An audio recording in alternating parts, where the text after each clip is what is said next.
Good morning, everyone, and welcome to our live joint coverage of Flight 4 of SpaceX's Starship rocket, the nearly 400-foot tall, aiming to be nearly fully reusable vehicle, which is set to launch later this morning from the Starbase facility in South Texas.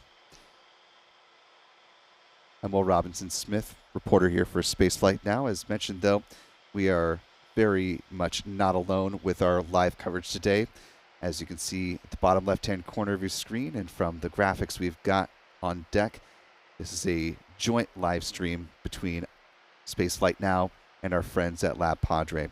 We are looking forward to working with them again as we kick things off and appreciate all the hard work that they continuously put in and around Starbase, bringing live views to all of us here on the progress of this very important rocket, not only for SpaceX, but also for NASA and the Artemis program. We'll have much more on that as we progress through the countdown. We are currently T-minus 1 hour, 39 minutes and counting. Local time is 6:11 and just a hair after Central. It is 7:11 here on the East Coast. Not a slushy to be found, but we do have some friends joining us on the stream. We'll be bringing them in just a moment.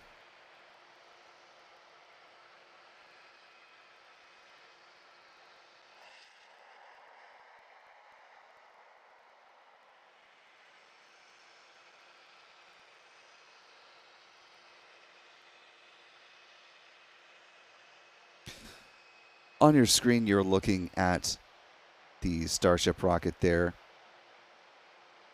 Ship 29 atop booster 11, preparing for liftoff as SpaceX has adjusted the T0 for today.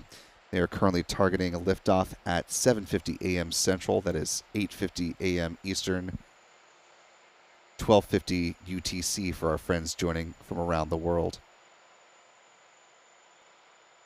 SpaceX reports that weather conditions are 95% favorable for liftoff. So certainly a good weather outlook for a mid-morning flight of Starship from South Texas. It has been, of course, a very busy week in space flight, not only down here in southern Texas, but of course around the world and around the moon. This week we've seen China's Chang'e 6 mission land on the moon, retrieve samples, and head up to lunar orbit. It'll bring those samples back to Earth over the next 2 weeks. Of course, yesterday here in Florida, we saw the launch of an Atlas V rocket with Boeing Starliner spacecraft on board. NASA astronauts Butch Wilmore, Sonny Williams in the capsule, currently making their way to the International Space Station as we speak. That mission currently T plus 20 hours, 20 minutes, 57 seconds and counting. Rendezvous and docking with the ISS is expected at 12:15 p.m. Eastern Time. 16:15 UTC for our friends joining around the globe.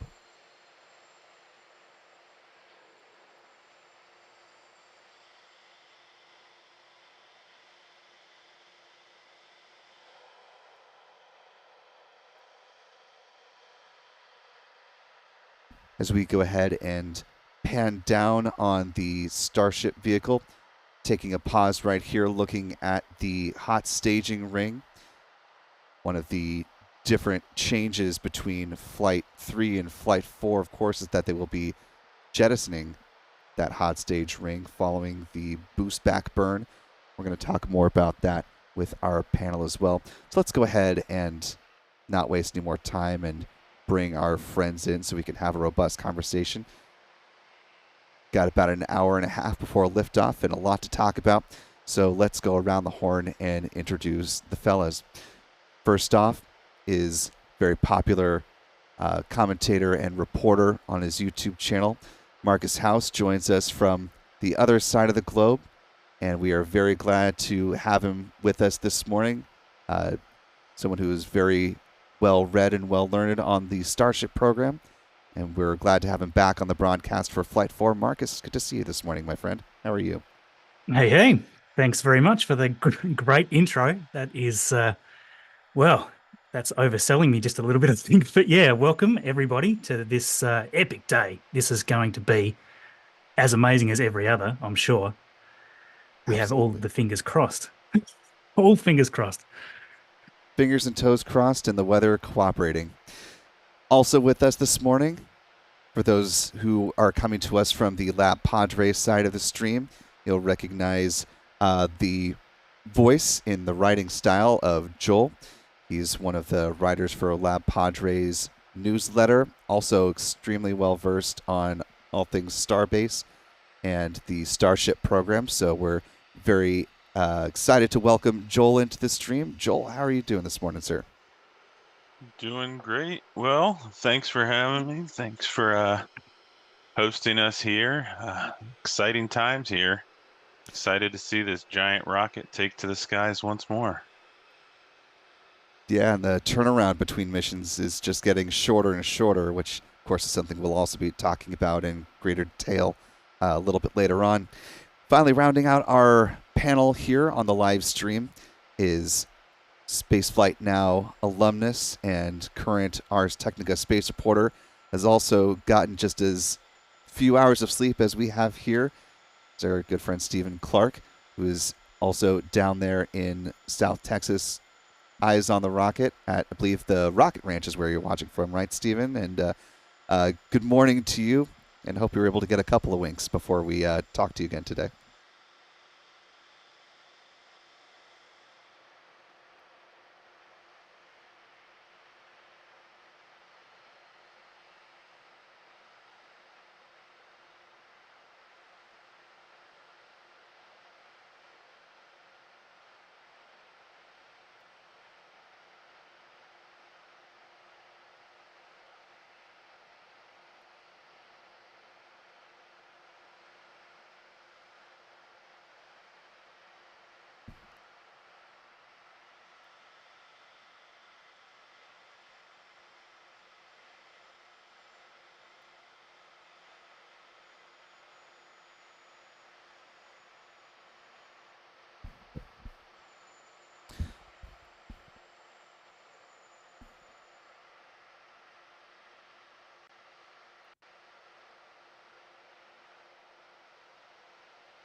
Apologies for the pause. We are just troubleshooting some audio things on our end.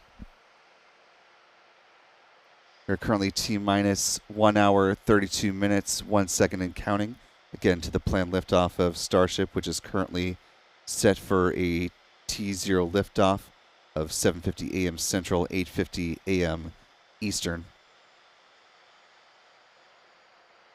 So going back around the horn, Joel, start with you since you've been down there at Starbase for some time now. Flight 4 coming just a little more than 80 days after Flight 3, and they've been ever increasing the amount of, or decreasing the number of days between flights between Flight 1 and 2, and 2 to 3, now 3 to 4. From the Starbase perspective and just the hardware readiness, for those who have not been to Starbase, kind of paint us a word picture of the pace of production and what it's like there on a more day-to-day level. Okay. Well, full disclosure, I am not at Starbase. I've actually not been, but I watch the cameras every day. I'm pretty active in the LabPadre community and paying attention down there. And SpaceX just keeps ramping up their game with this hardware readiness. Before this flight, we've already seen the Flight 5 Starship go out and be static fired. We haven't seen the Flight 5 booster do that yet, but the Flight 5 Starship has already undergone its initial static fire testing. So,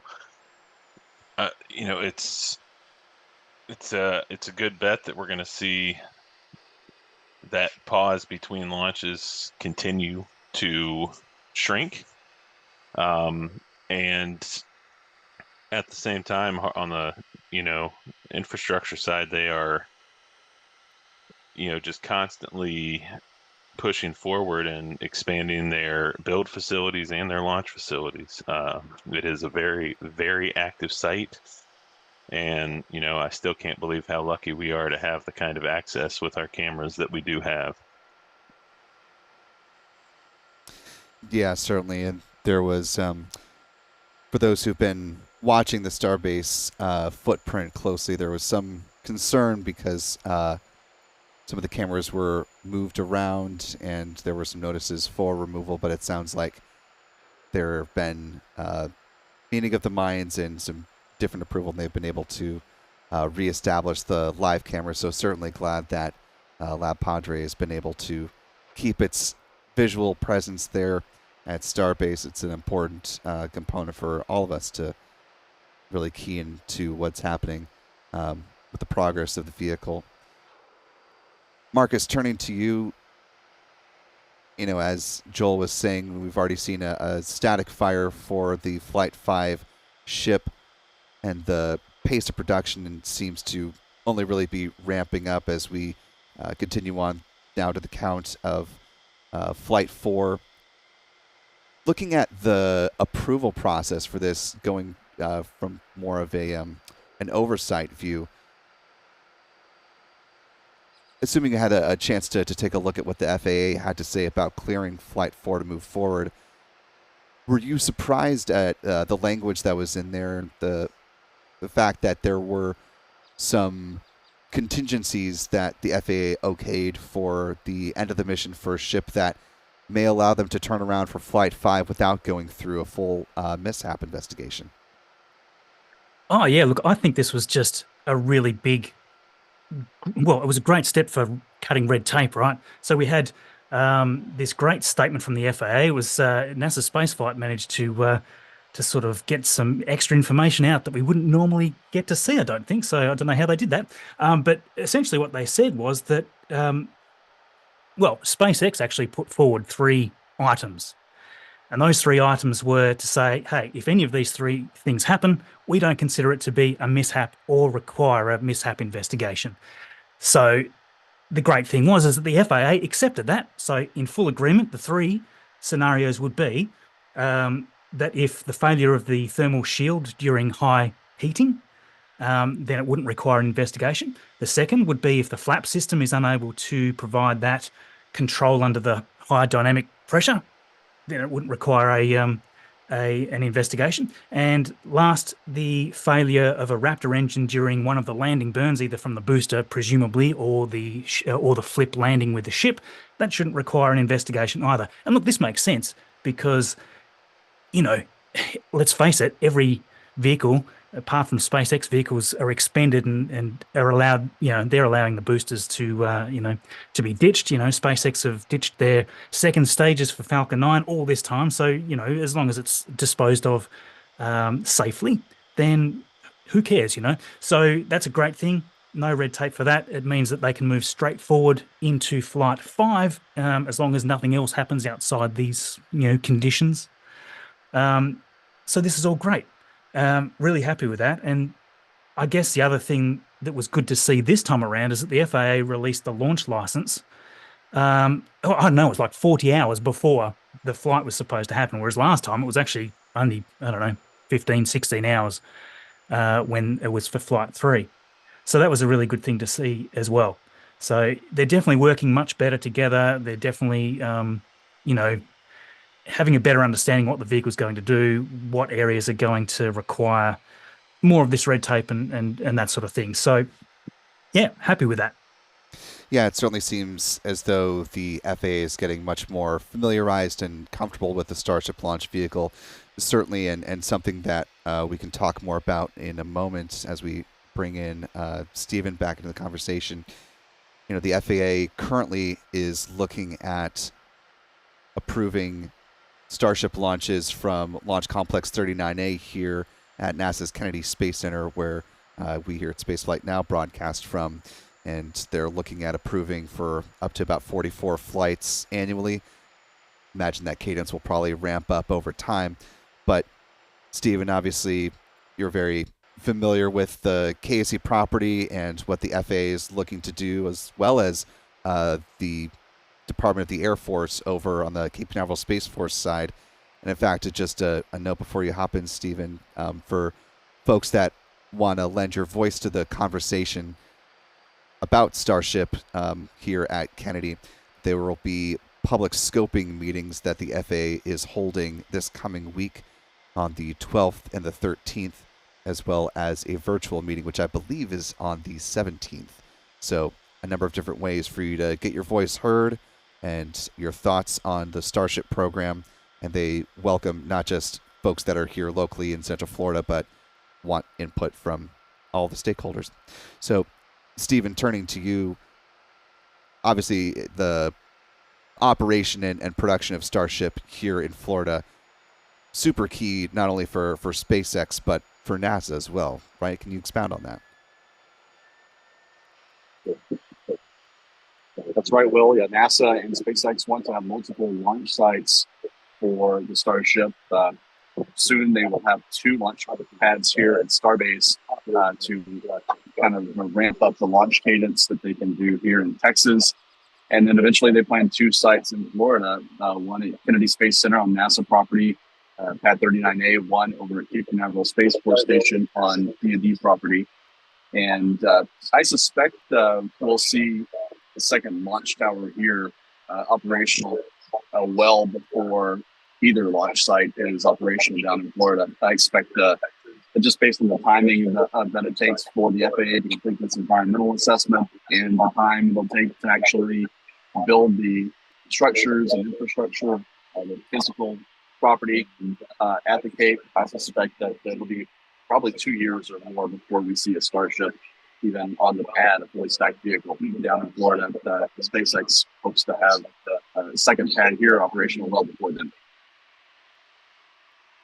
Yeah, certainly. And we'll have part of our conversation with Lisa Watson-Morgan, who's the head of the Human Landing System program. I know, Stephen, you had an opportunity to talk with her as well in the run-up to Flight 4. And we're going to get some of our videos ready on that in just a little bit here. Before we continue on, though, for those who are joining with us, either on the LabPadre stream or on the Spaceflight Now side of the equation, we're very much appreciative of whichever channel you're tuning into. We're both working very hard together to bring this coverage to you. So if you haven't already, be sure to hit the like button on whichever stream you're watching. Be sure to share the stream that you're enjoying right now. And that way, more folks can find this live coverage as we continue to step on through the count in the next 1 hour, 21 minutes, 58 seconds. Also, try to give shout outs to folks that are joining with channel membership, as comes with a number of perks on both channels, which you can check out on each individual one. Last but not least, if you'd like to be a part of the conversation here on the broadcast and you have a comment or question that is appropriate to be read on the show, we'd love to cycle you in. You can use the YouTube Super Chat feature, as one of our channel members, Mel Roberts heralded with a $10 Super Chat. Good to see you this morning, Mel, who says, another exciting day for spaceflight. Listening to Will, Marcus, Stephen, and Joel will add to the fun. And howdy to the great state of Texas, where I was born and raised. So again, we'd love to bring your voice into the commentary. And for those who are joining us now live, let's go ahead and step through the countdown timeline, as SpaceX has been improving and making changes to its Starship protocols. They've also been making adjustments to the fueling process of the ship upper stage and the Super Heavy booster. So let's give you an overview of what we're anticipating with this flight coming up. With the adjusted T0, we're looking at things kicking off at T-minus 1 hour, 15 minutes. It's when the SpaceX launch director will verify the go for propellant load. They'll take that poll, and if they're ready to proceed with that, fueling will start still on the ship upper stage, same as last time, but unlike last time where they started with liquid oxygen, This time they're beginning with liquid methane on that ship upper stage at T-minus 49 minutes. That'll be followed up 2 minutes later by that LOX load on the ship upper stage. Fueling will turn to the booster at T-minus 40 minutes with, again, liquid methane being loaded on the Super Heavy booster, known as Booster 11 on this flight. 3 minutes later, LOX load will begin on the booster as well. Fast forward to T-minus 19 minutes 40 seconds. The Raptor chill down sequence begins on both the Super Heavy booster and the ship upper stage. Of course, there are 33 Raptor engines designed for sea level operations on the Super Heavy booster and 6 on the ship upper stage, including 3 that are designed as vacuum engines. Moving on to T-minus 3 minutes and 20 seconds, the ship propellant load wraps up. That's followed 30 seconds later by booster fueling being complete. The T-minus 30-second mark, SpaceX flight director will verify their go for launch. The flame deflector will be activated at T-minus 10 seconds. Raptor ignition sequence begins at T-minus 3 seconds. And then, of course, as SpaceX like to say, at T0, excitement is guaranteed. However, it's not until about T plus 2 seconds that we actually see liftoff of the Starship rocket. Certainly very nice that we're seeing some venting going on here from the launch mount. Looks like the tower as well. So we're moving ahead. It's looking great. Yeah, and certainly, and Joel, if you want to speak to this as well, they've been doing a lot of work on the ground side here at Starbase, especially on the tank farm. Just to Marx's point, if you're looking at the middle of the Mechazilla, as SpaceX calls it, you see venting there from the tower. Looks like they're preparing to, or they are thermally conditioning the fuel lines to begin loading both the liquid methane and the liquid oxygen on the second stage, the ship part of Starship.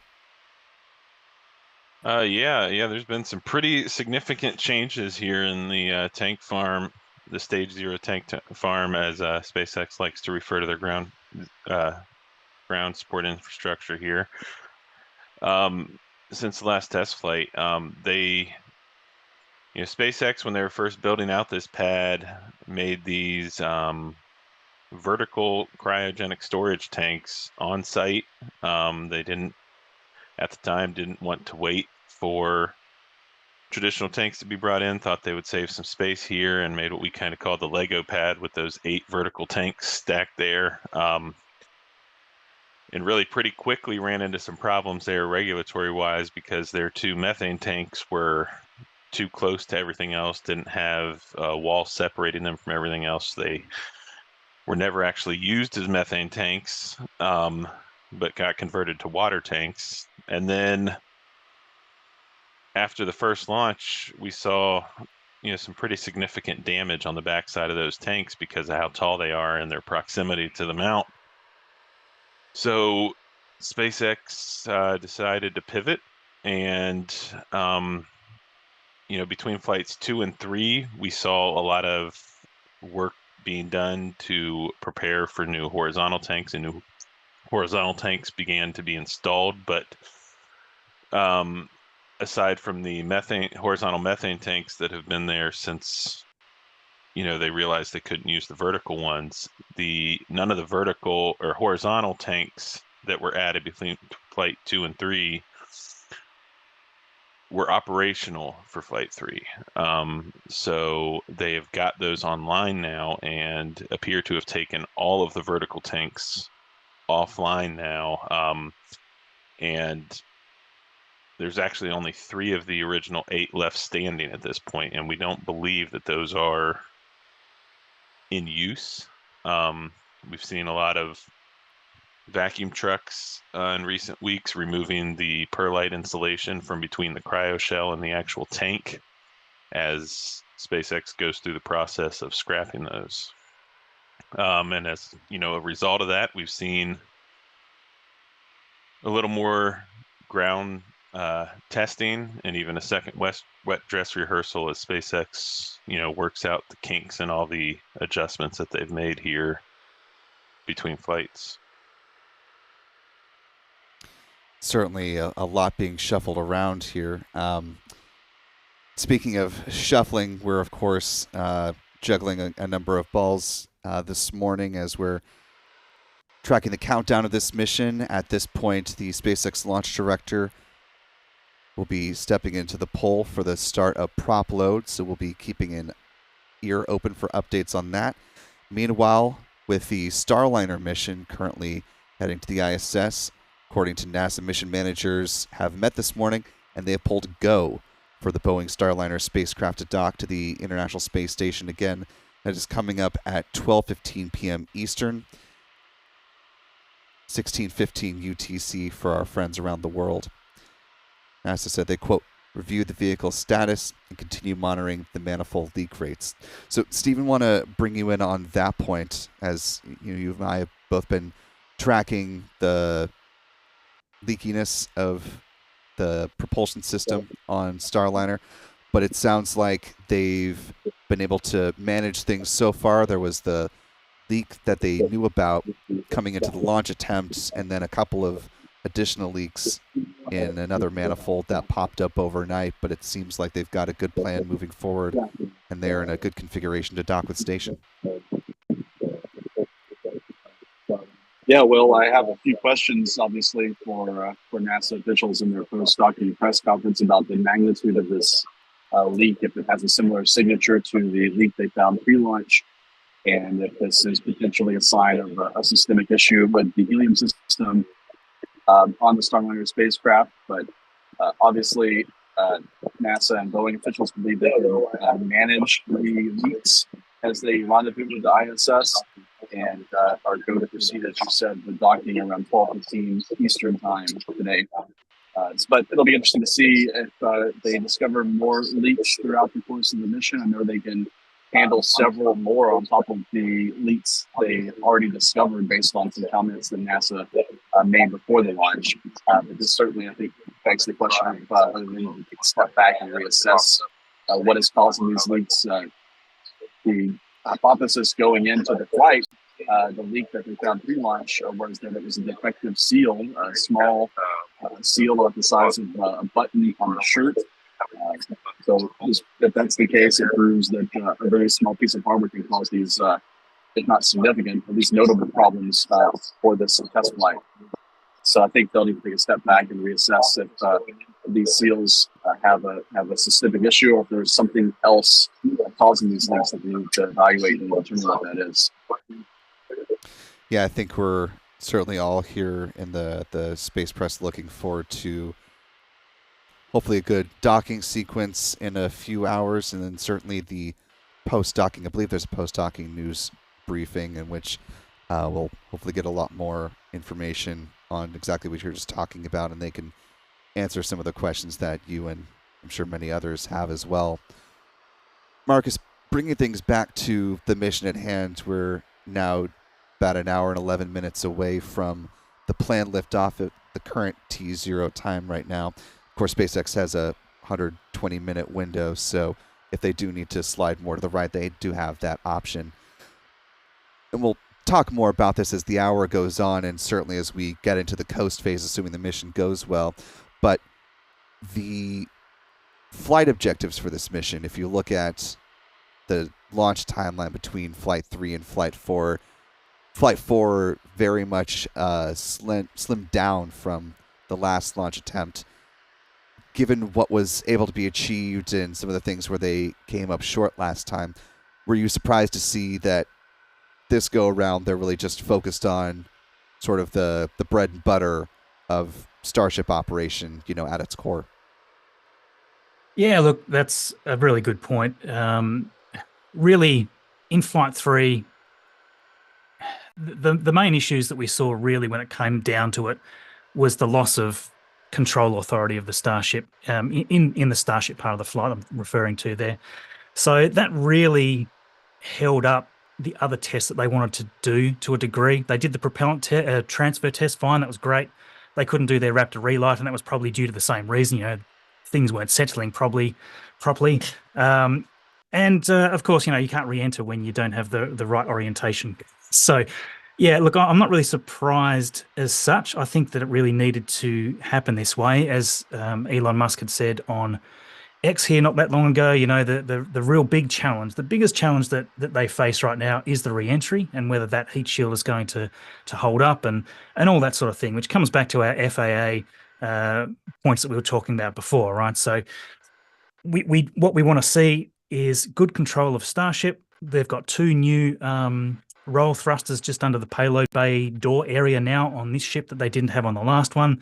They've apparently done a lot of internal changes to the vehicle to try to stop the freezing up of those, or the clogging of those reaction control vents that they're using. Because really, they're just sort of using the ambient sort of tank pressure, as far as I understand. So if there was a blockage there, there's not a huge amount of pressure. These aren't hot gas thrusters or anything like that. There's not a huge amount of pressure to sort of blast anything out. So I think as long as we can see that good control of Starship and good re-entry, at least good control of the orientation during re-entry, that's going to be a really big win. We've all got our fingers crossed, of course. So we want to see that full re-entry. We want to see that plasma right down as far as we can get it. And with any luck, a flip and landing burn, which is one of the key points of difference. In the other previous flights, there was no mention of the Starship trying to do a flip landing, soft landing splashdown in the ocean. And that is supposed to be happening in this flight. So that's a great change. The other big change, of course, is the hot staging ring, which took everybody by surprise. Certainly took me by surprise. This huge hot staging ring is going to be essentially pushed away just by itself after the boost back burn, just 2 seconds after, I believe. And they're doing that essentially because, well, I suspect, speculation, but I suspect they're doing that because the thing is very heavy. A few years back, it might have been, not years back, last year at some point, I believe we saw part of the FAA report that said that the hot staging ring alone is 20,000 pounds, which is roughly 9 metric tons or so. So that's a huge amount of dry mass just to add to the top of the vehicle, which was probably not designed for it at the time. You've got to remember, these vehicles, boosters, and ships have sort of been in development for the best part of 12 months before the hot staging ring was even a thing. So I suspect that maybe the header tanks are maybe just not quite designed big enough to support the extra landing mass and things like that. That's pure speculation, but I'm not surprised to see it being pushed away for this flight. A lot of people have asked, whether this is something that is a permanent thing. It's like, well, if they're going to reject this thing, it's not rapidly reusable, right? But actually, I suspect it's probably just temporary, just until they get the next iteration of boosters through. Then it'll probably just be permanently attached, or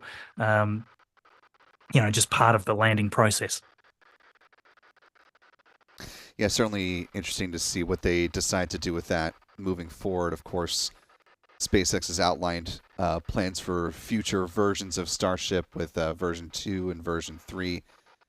As we're looking out at Starbase here, of course, this pad shot from not too far away from the rocket is fairly clear. The view from a little bit farther away for most other folks probably looks more something like this, much more hazy and foggy. Stephen, you're down there at Starbase, hoping to get eyes on the rocket. I'm guessing you're peering through some fog and hoping that it clears up in the next hour and some change.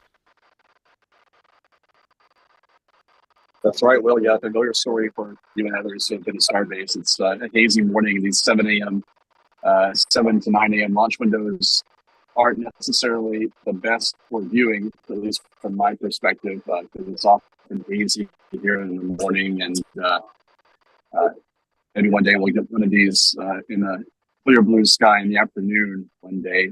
But yeah, it's hazy looking across the tidal flats out toward the east toward the launch pad. You can barely make out the launch tower and the vehicle. Visibility is probably a little bit better than the launch back in March, but also some cloud cover overhead.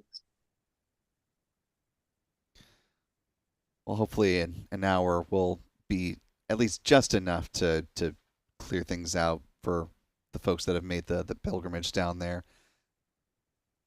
Taking a look at our joined live chats, want to thank some folks for your support this morning as we're stepping on through the count. So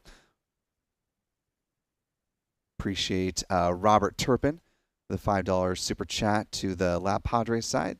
Thank you so much, Robert. Appreciate you being with us this morning, saying thanks, LabPadre and Spaceflight Now, for the coverage. So excited.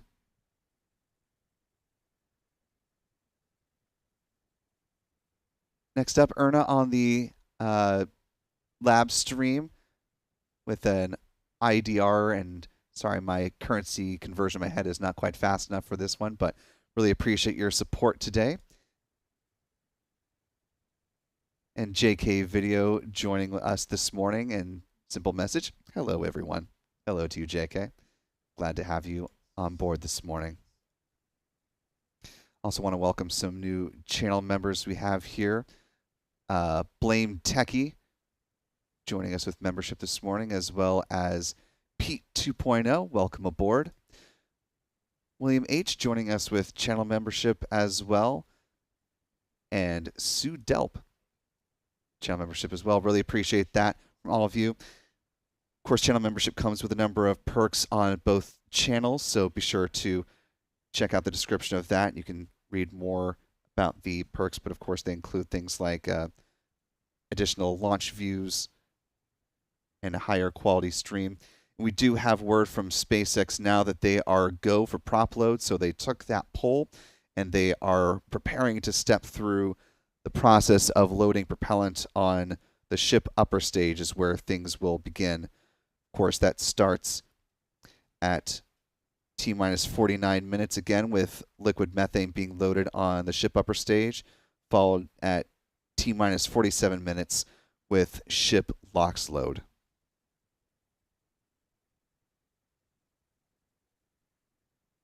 Certainly has been exciting seeing how much faster they can do the load these days with the extra pumps and that sort of thing. Sort of somewhere between 30 and 40 minutes as soon as we sort of see it rising in the tanks.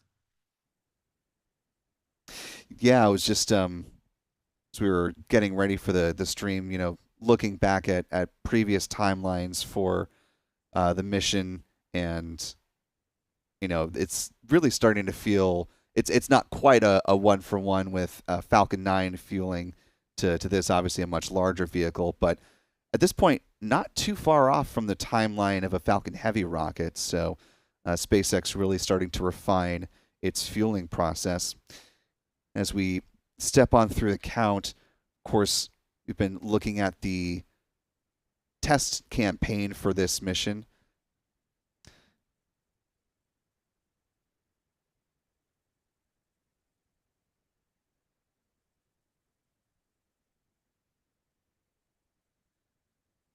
Seen a number of different static fires. You're taking a look at the full engine static fire here for the ship upper stage, that same one that you see there on the live view on the right hand side of your screen. Just going to go ahead, step through these fairly quickly, and we'll talk over them as we were watching them. Joel, as we've been seeing the campaign heading towards Flight 4, what has stood out to you about the mission milestones getting ready for Flight 4 as compared to Flight 3? You know, one of the big things is just how quickly SpaceX has made a lot of their testing seem routine. You know, these static fires and wet dress rehearsals just seem to go off remarkably well when you consider that this is still very much an experimental rocket and has only launched a couple times, and launched a couple times in ways that most other rocket companies don't even, you know, launch, would still just be in the ground testing phase. And, you know, we did see a second wet dress rehearsal this time, but I think that was less to do with the rocket and more to do with, like I said before, that changeover in the ground infrastructure from the vertical tanks to the horizontal tanks, and you know, working out any kinks and clearing out those lines. You know, that's going to change. You know, switching to horizontal tanks is going to change a lot of the head pressures and stuff, because you don't have the same kind of gravity assist that you do with those vertical tanks. But it's amazing how routine this testing has already become. Because it's especially when you really get into it with the booster systems and everything, and how complicated that launch mount is, and all the ground support infrastructure is on this rocket, with the 20 outer engines on the booster getting started by the launch mount itself. So there are 21 quick disconnects on the launch mount for the booster, and then one on the farther up the tower for the ship. It's a very complicated system, and SpaceX, like they do with Falcon 9, they make things look easy. Yeah, it certainly seems like a increasingly streamlined process from the outside looking in. Love to be a fly on the wall for some of those discussions as they're looking at the changes they're going to make. And of course, one of the changes, as we've been watching this looping video on the test campaign heading into Flight 4, they've now done their final static fire test at the suborbital site as they've moved that process over to Massey's, right, Joel?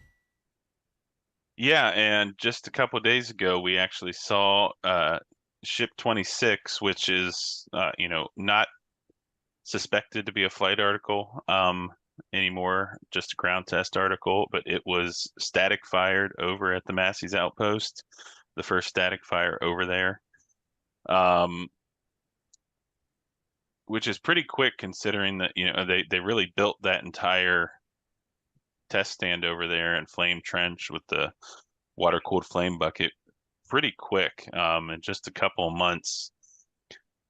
And I personally, I was actually very surprised, because pretty much as soon as they static fired the Flight 5 vehicle down here at the launch site, as soon as that testing was done, they started tearing apart that test stand.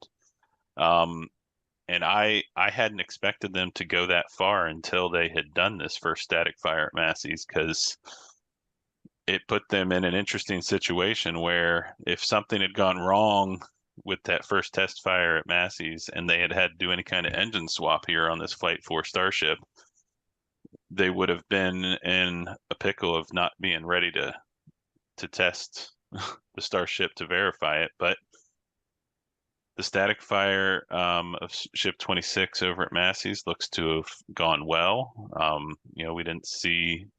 We haven't seen or heard of any issues with that test, so it looks like Massey's is now online, and we should see ship static fires there. And one of the big things for SpaceX, one of the big bonuses, is that Massey's is set a lot farther back from the highway, so they can do those tests without having to shut down the road, without having to close access to the beach, and without interrupting work at the launch site, which is going to be, a very big deal as they work to build out a second launch tower here. They're going to want that work to be able to continue as uninterrupted as possible for an active launch site. Yeah, no, absolutely. And in fact, speaking of the second launch tower,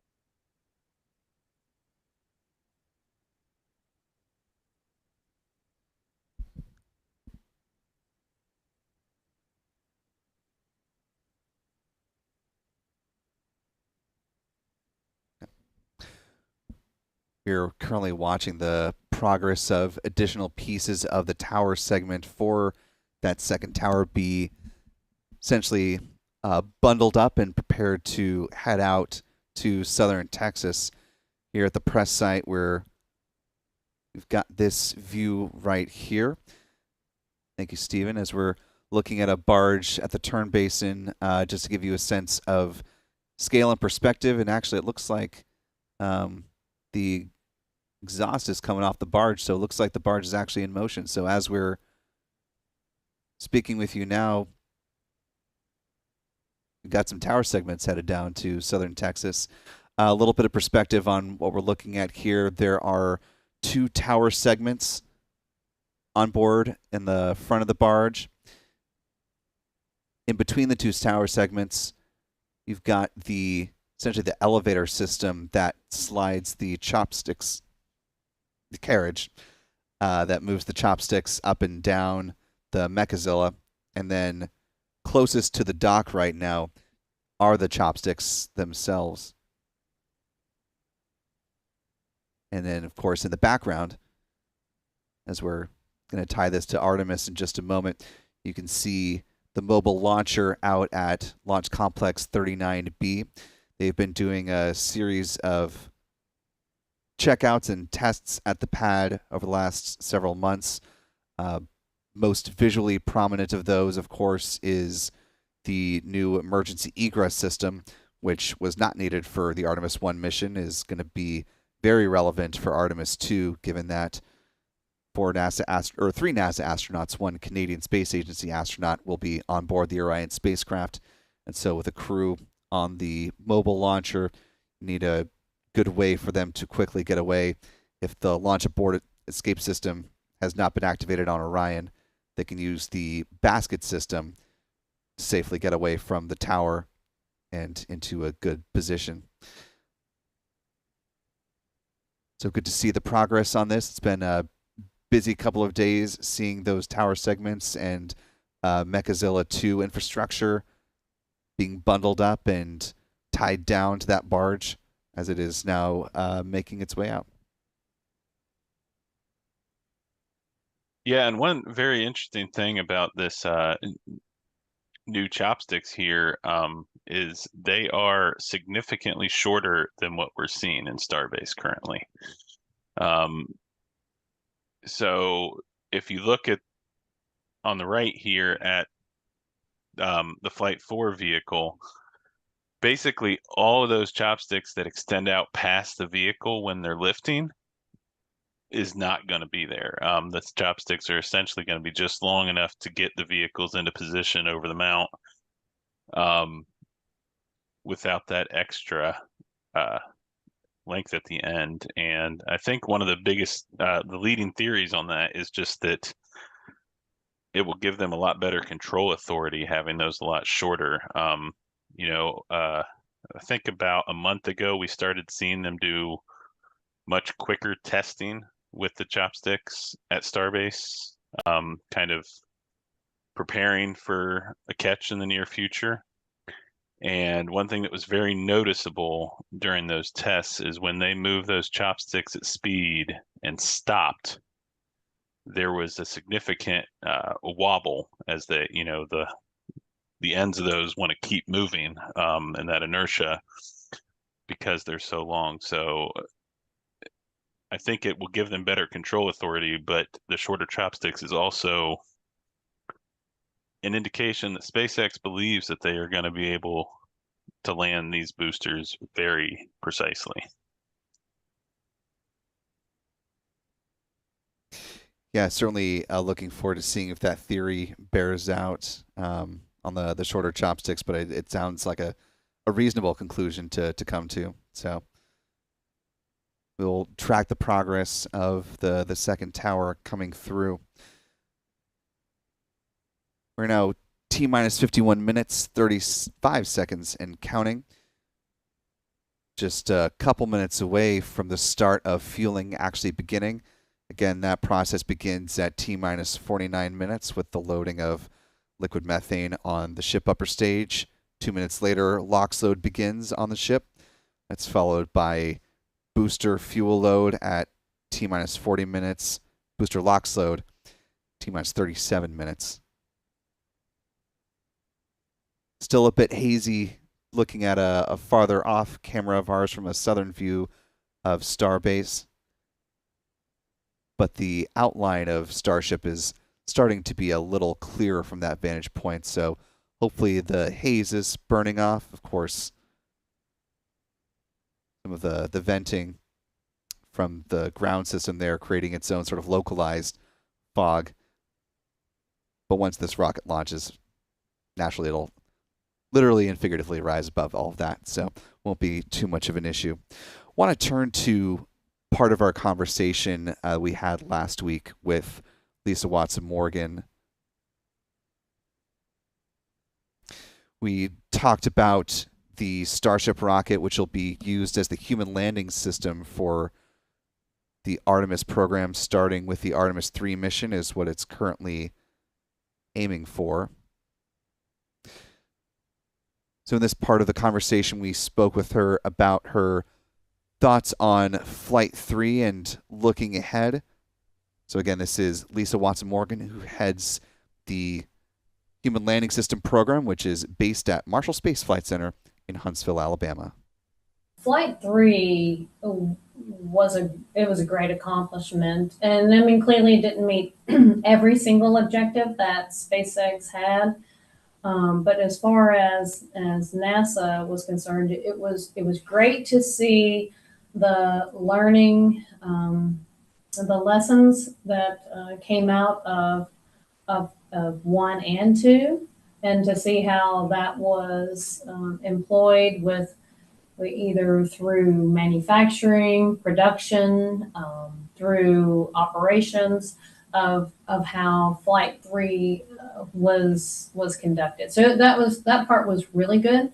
We were able to, to see the additional CO2 into the system, and you saw that there weren't any issues around Raptor, and no fires, no anything like that, and a lot of good consistency, frankly, around the engines. And when you get all those engines to light up, for us, it was a significant win, because really that's one of the first steps, obviously, that you need when you're launching. And we'll have more with our conversation with Lisa Watson-Morgan as the count continues on and as we're in the coast phase as well. Point in time to mark, we're at T-minus 48 minutes, 15 seconds and counting. At this point, SpaceX confirms that prop load on the ship upper stage is underway. So Marcus, to you, bringing you into back in the conversation, your thoughts on that part of our conversation with Lisa and her reflections on Flight 3 as we're now less than 15 minutes away from Flight 4. To be honest, I haven't listened to that snippet, so I'm not actually sure what she was saying there. But yeah, what was the rundown? Essentially, talking about the progress that the Starship vehicle has made in the last few flights and some of the improvements in especially protecting the Raptor engines on the Super Heavy booster and the ship upper stage, adding additional hardware to tamp down and prevent fires from breaking out, and some of those corrective actions.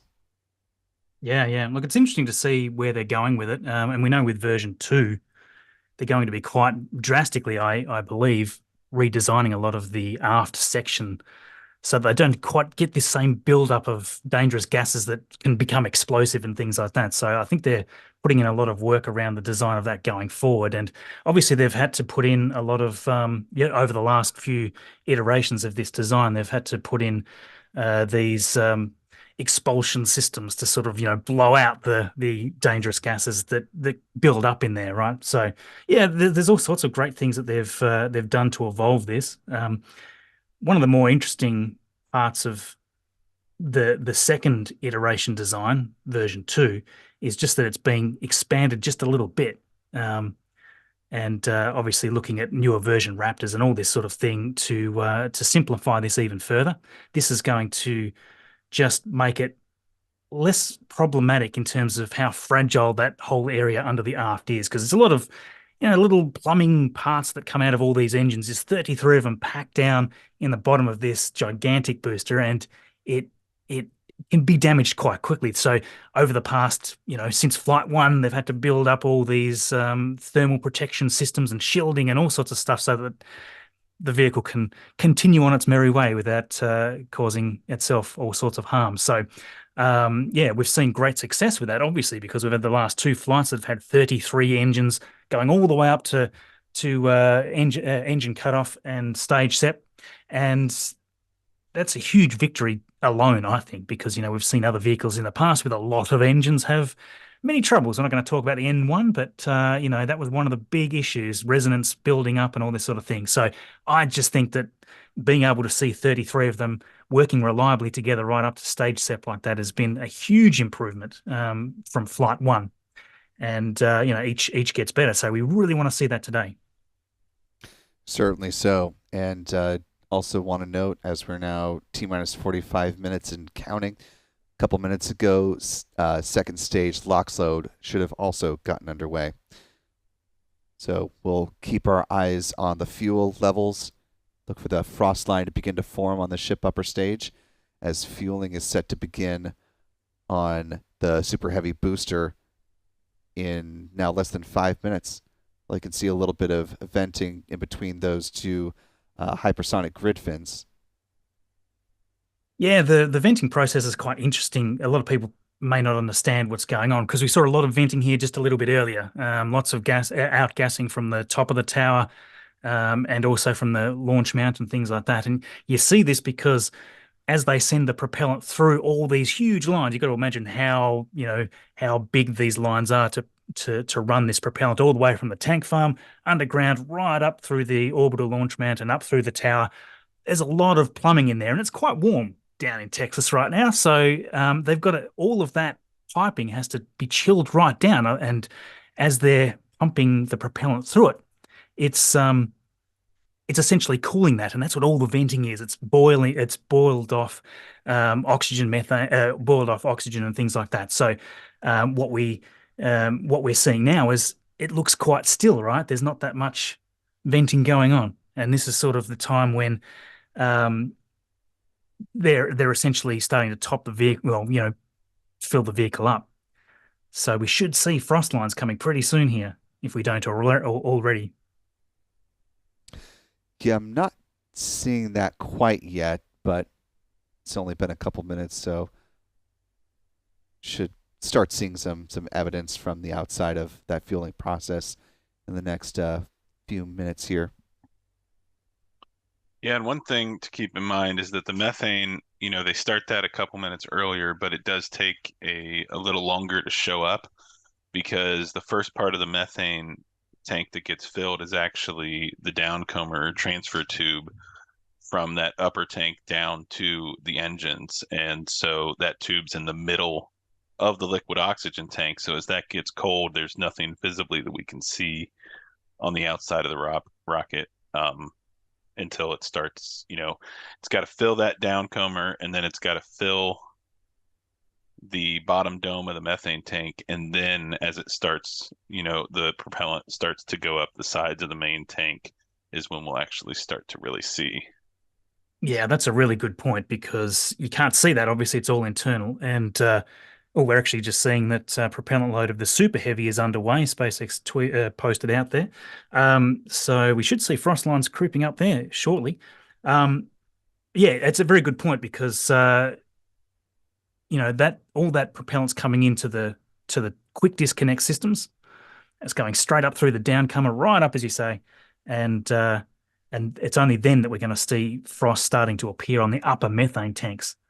We should see liquid oxygen pretty quickly, though. Looking like we've got visible frost maybe there on the ship. Yeah, you can just start to see it's starting to frost up there on the bottom of the methane tank, or oxygen tank, I'm sorry. Yeah. Yeah, just definitely a little starting to slice of it. see, just starting to form now. I think we're a little bit eager out here in Florida and used to seeing evidence just slightly more quickly on a Falcon 9, but obviously much smaller tanks and a different launch vehicle. So kind of apples to oranges. Yeah, which really pulling back to what you said earlier in the broadcast about the fact that they've got this Super Heavy and Starship loading timeline pretty close to that of a Falcon 9. It's really crazy when you think about just how much more propellants are being added into these vehicles than a Falcon 9 that they can do. Yeah, it's a crazy amount. It's a crazy amount. It's like that's like 4,600 tons total or something. 3,400 in the ship, in the booster, sorry, and 1,200 in the ship. So you're pushing up towards 5,000 tons of propellant that comes in here in about between 30, 40 minutes. It's crazy when you think about how powerful those pumps need to be. The big pumps that sort of sit there beside the hippos. It's really crazy to think how fast it can pump it up there. And you need a lot of pressure to pump it up that high. Obviously, it's not quite the same as when the booster is draining itself out when it's in flight, because at least gravity's pushing it the right way. But yeah, it's awesome. Yeah, and as far as we know, sorry, you go. Well, I was just going to say that's people might think it's counterintuitive that the ship that has roughly a third the amount of propellant as the booster starts loading before, but it's because of that pressure, because that propellant has to go halfway up the tower before it gets into the ship, whereas the booster loads in from the bottom of the stack. Yeah. Just noting where we are on the countdown now. We're T-minus 39 minutes, 5 seconds and counting. As you mentioned, Marcus, SpaceX did note the start of prop load on the Super Heavy booster a couple minutes ahead of where they had it in the timeline, although they do note all those times are approximations. The next fueling milestone that has yet to begin is booster LOX load, coming up in just about a minute and a half from now. Want to bring back in another part of our conversation, harkening back to something that we had talked about a little bit earlier in the broadcast. But this is Lisa Watson-Morgan talking about the objective of the on-orbit relight of the Raptor engine while the booster is coasting, something that they were hoping to accomplish last go-around, but because they didn't have good attitude control, they decided to pass over that milestone. So this is a part of our conversation with the head of the HLS program, the Human Landing System, Lisa Watson-Morgan. Let's listen. SpaceX actually, I think, took on a lot of tasks, activities. I would say in Flight 3, a lot. And you're right, relight of Raptors are really important for NASA. Now, this early in the test campaign, do they have to show it now? No. In the future, yes. And so, as they typically do with their iterative approach, this time they're definitely focusing on, the whole hypersonic and water landing, soft water landing. That's one of the key things that they're looking for in Flight 4. And so they have reduced the number of events that they're trying to check off, because you can see each flight test, they're able to do a little more and a little more. And once they're able to get the soft water landing, then it's only a matter of time, really, before they do a return to launch sign and land on the, back on the pad where they launched, which that will be incredibly exciting. And quite an accomplishment. But again, that's just building on what they've been doing in the past on other programs that SpaceX has. And then I think thereafter, we will see the relight of the Raptor. And so, yes, it is a future goal, and it will be something that's required, and we will need to see that. And so our thanks again to Lisa Watson-Morgan for insight into that. Followed up asking, by when do they want to see that relight test? And she clarified sometime in the back half of 2024 or early 2025 would be acceptable to NASA. But of course, the sooner they can perform that, the sooner they get the data. Bringing you back into the conversation, Stephen, as you mentioned at the top, for those who were not with us at the very beginning of our live simulcast between Spaceflight Now and LabPadre, you also had the chance to talk with Lisa in the run-up to this mission. From your reporting from that conversation and otherwise, want to just get your thoughts on that piece of the pie of being able to do the relight of the Raptor, as it's going through its coast phase, and the importance of that for the Starship program. Yeah, well, I was also surprised a little bit to hear from Lisa Watson Morgan when I talked to her a few weeks ago that they're not planning the Raptor green light in space on this mission. The sense I got from her is this is kind of a back to basics mission for SpaceX. They did a lot in Flight 3. They did the tank-to-tank propellant transfer within Starship, which she said achieved its objectives, transferring some liquid oxygen from one tank to another inside the vehicle in microgravity, no smart heat. That was successful. They also tested the payload bay door, the PEZ door. There were some issues with that. But this mission, no PEZ door opening, no propellant transfer in the ship, no engine relight. They had the roll control issue of the quad thrusters on Flight 3. And the sense I get is the full fix or full solution to that quad thruster issue is still not expected to be fully developed and fully certified for Starship until sometime later this year. And I think we won't see the engine relight until that point. So to me, this indicates that we probably won't see a full orbital Starship for at least one, maybe more flights, depending on how this one goes. And that pushes back the time that we may see actual Starlink satellites on Starship.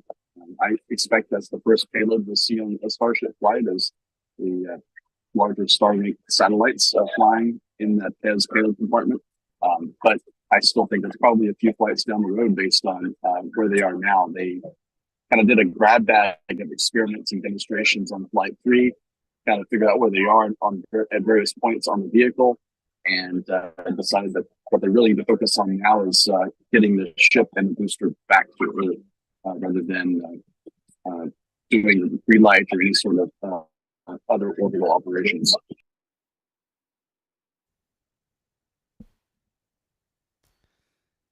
Yeah, I'll be curious to see when exactly SpaceX decides to load up Starship with Starlink satellites and start flying those. I mean, they mentioned possibly doing a booster return to landing site operation by Flight 6. That would be, of course, as Lisa said, an incredible milestone.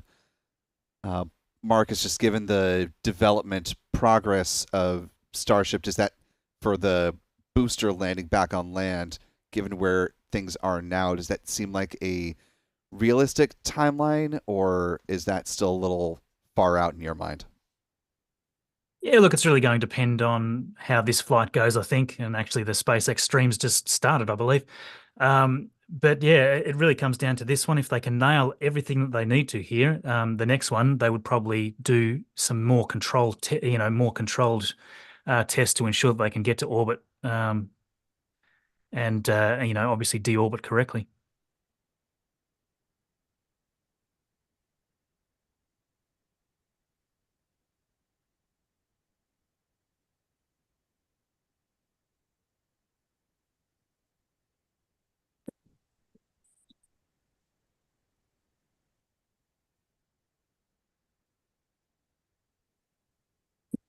Well, this is Stephen here at Starbase. One other thing to note as they go into orbital flights eventually with Starship, when they transition from the suborbital trajectory to a full, stable, low Earth orbit flight, SpaceX is actually going to need an FAA reentry license on top of the launch license. So that could be something else to watch for.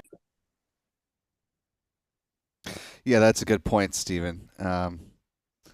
As they do need that reentry license, and be curious to see what the timeline for achieving that will be. If it will, have the benefit of obviously going through all these flight campaigns, and if that will buy them down any time on that approval.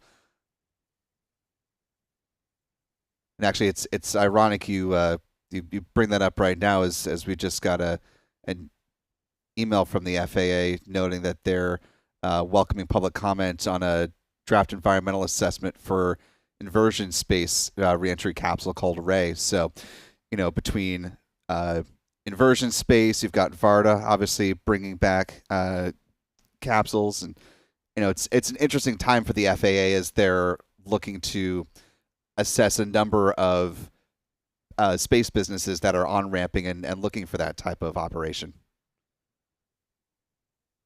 That's right. I think in the long run, SpaceX and the FAA both have an interest. Both the regulator and SpaceX have an interest in getting to a point where they can have a license for multiple missions, both on the launch and reenter side, instead of going through this process for every flight. I'm curious when that might happen. Obviously, for Falcon 9, they kind of have a standing license for launch to launch, as long as there's no mishap. So at some point, Starship will get to that point.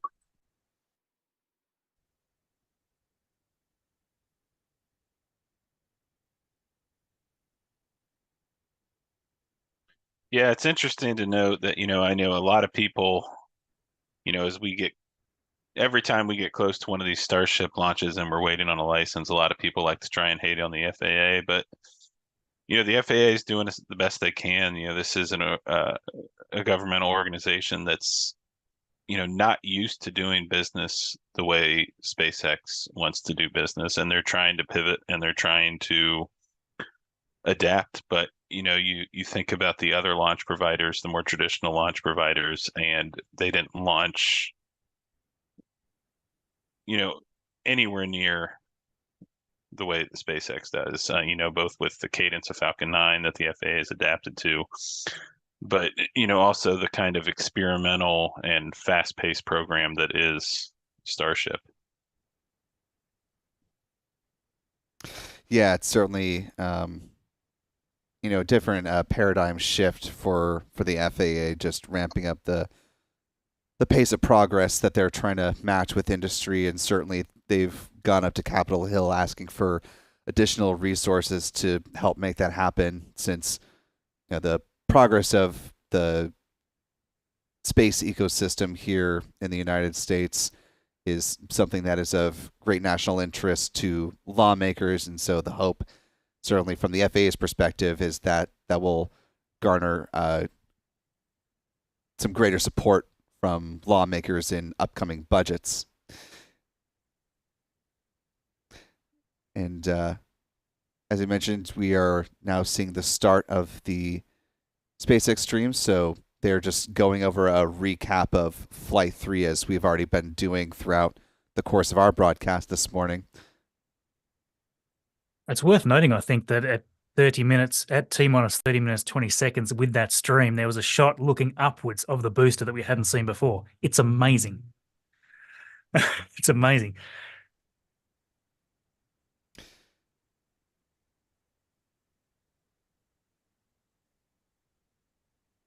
It was from Flight 3, presumably, just looking straight up as it was coming down through the atmosphere. Very cool.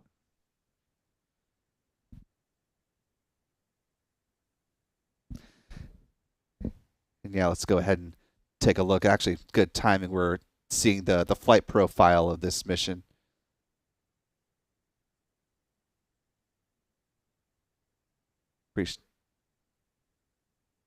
Appreciate the timing of this animation. It's works well for our conversation here.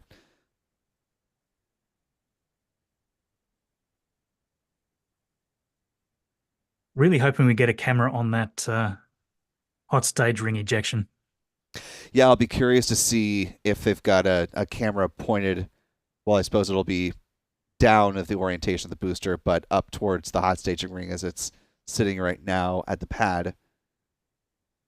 But I think that's something that certainly a lot of us are interested to see exactly what that looks like. And it looks like a ship's going to end up not too far off from where you are down there, Marcus.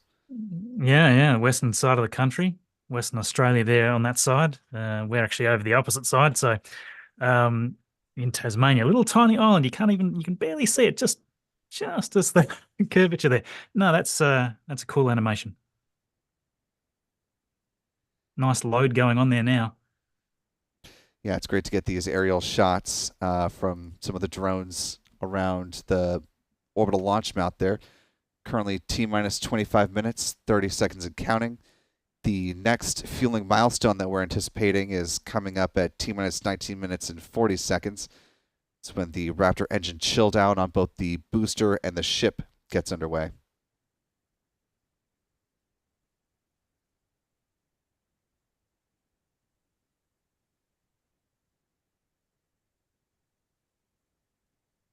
Just as a quick point of note for our viewers here on the LabPadre and the Spaceflight Now side, you'll notice that our countdown clock's slightly different from what you're seeing here on the SpaceX feed. Our clock is coming in real time. What you're seeing from SpaceX coming in on a slight delay.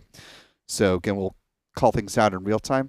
And actually, let's go ahead and listen to SpaceX's Dan Hughes for yet another Starship launch. I'm coming to you live from the Raptor's nest behind the Mega Bay. I'm here with our Pad Red team and some of our flight controllers this morning. Everything has been going really smooth.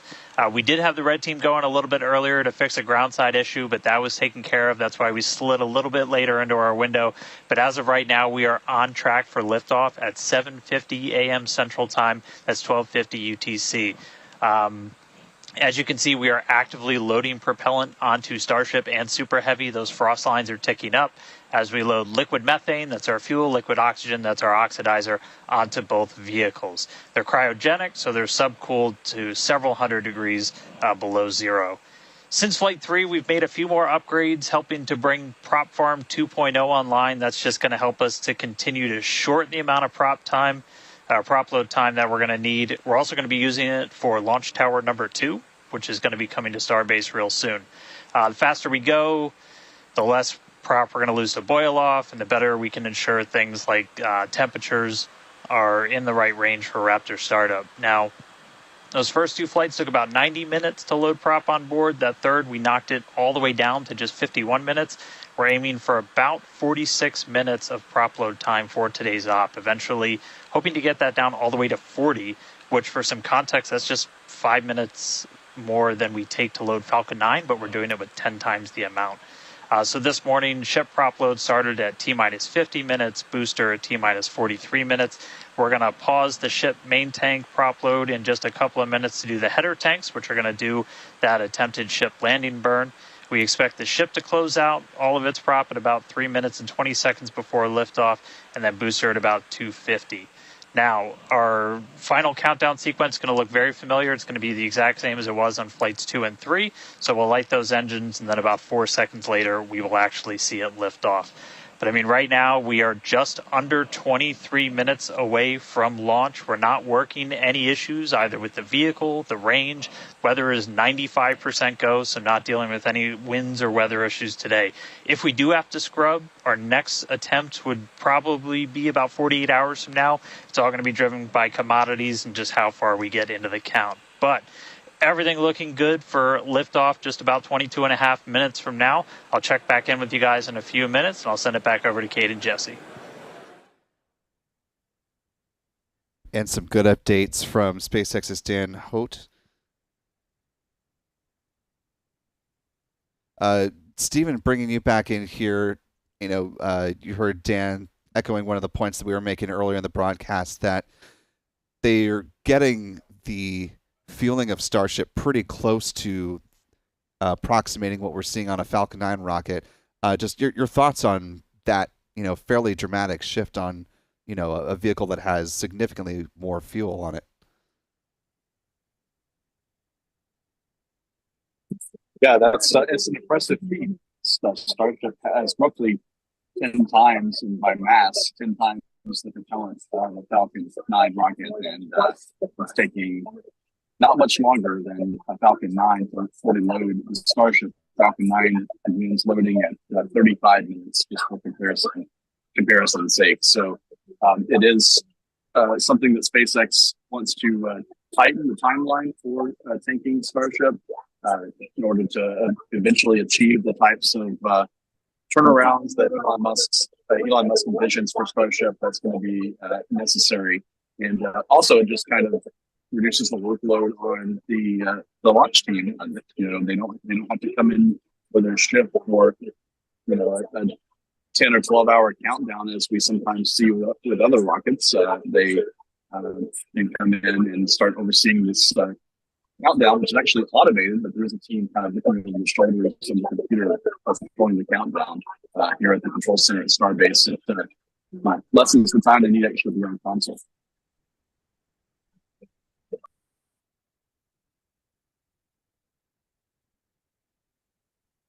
Great shot of the engine bay there. Yeah, I think Dan actually broke some information, some news there that almost slipped by me because he said it very nonchalantly, but unless I misheard, he said, when he was talking about how they have Prop Farm 2.0, it sounded to me like he said it was going to be used for Tower 2 as well, which means we're not going to see a second tank farm built here in the coming months like a lot of people were expecting, but that they're going to use one farm to feed out to both towers, which is news to me. Yeah, I've always been interested in whether they really would immediately. That doesn't mean that they may not put another second one in later once they've got it really, dialed in, this whole return landing system. But if they're launching infrequently, they don't really need to have two tank farms right now. They could just route it. Great views there. That drone shot's the interesting great. thing, though, is that by the time they get to launching for the Artemis program, they are going to need a pretty rapid cadence and for a short period of time. But I think that they, like he said, their turnaround if they don't launch today is 2 days. So that would be my expectation going forward. It takes hundreds of tanker truck deliveries to load up this fuel farm for a launch. So if they're trying to fill a depot in space, they're not going to be launching from at a very rapid cadence from here at a one tank farm. Yeah, that's right. And Another little interesting tidbit of information was that they confirmed there earlier that the hot staging ring jettison was a temporary thing. So that just confirmed it for those people that were asking. I've heard that many, many times in the last couple of weeks. Going back to the launch cadence for the Artemis campaign, the way I look at it is basically SpaceX needs to get the Starship flying about as often as the Falcon 9 is currently flying, at least for that short period of time, to fully do the tankers refills of the depot in the north.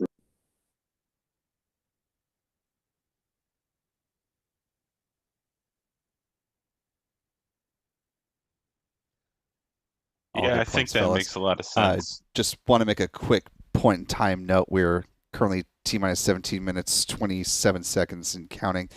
They have begun, as you saw, some views of the 33 Raptor engines at the base of the Super Heavy booster. The Raptor engine chill is in work. And at this point, they're going to continue filling both the ship upper stage and the Super Heavy booster until just about the 3-minute mark on either side of that. Ship prop load wraps up at T-minus 320. Booster prop load wraps up at T-minus 250. Little interesting part of the animation that we just saw there a moment ago. It looks like the engine ignition fires up before it starts flipping, which is a bit different to what we saw in the early landing attempts. I believe that we saw it flip and then fire the engines. So that's interesting. Interesting. I thought it did light right as they were flipping. Yeah, maybe. Because I believe that they need it because I believe that the engines help control that tail end of the flip. So they need to be up and running. Yeah, maybe it looked like it sort of fired up a little bit earlier in that animation, but might be wrong. It is sometimes crazy to think about just how long ago how long it's been since we've seen the flip maneuver from a ship. Oh, sure. We are, 3 years now since SN15? Yeah, I forget how long it was, but yeah, I think it was ages. May of 2021, so we're just over 3 years now. A little over 3 years and perhaps under 2 hours from seeing it again. As we're looking at the ship upper stage, and actually this is a good time to bring this question for you, Joel. You see there what appear to the layperson as a couple of missing tiles on the heat shield. We know that there's another one that's slightly less in depth, but can you explain why it looks like there's some missing heat shield tiles and what SpaceX is actually doing with this? Yeah, and we got confirmation a little bit last night from Elon's alternate Twitter account,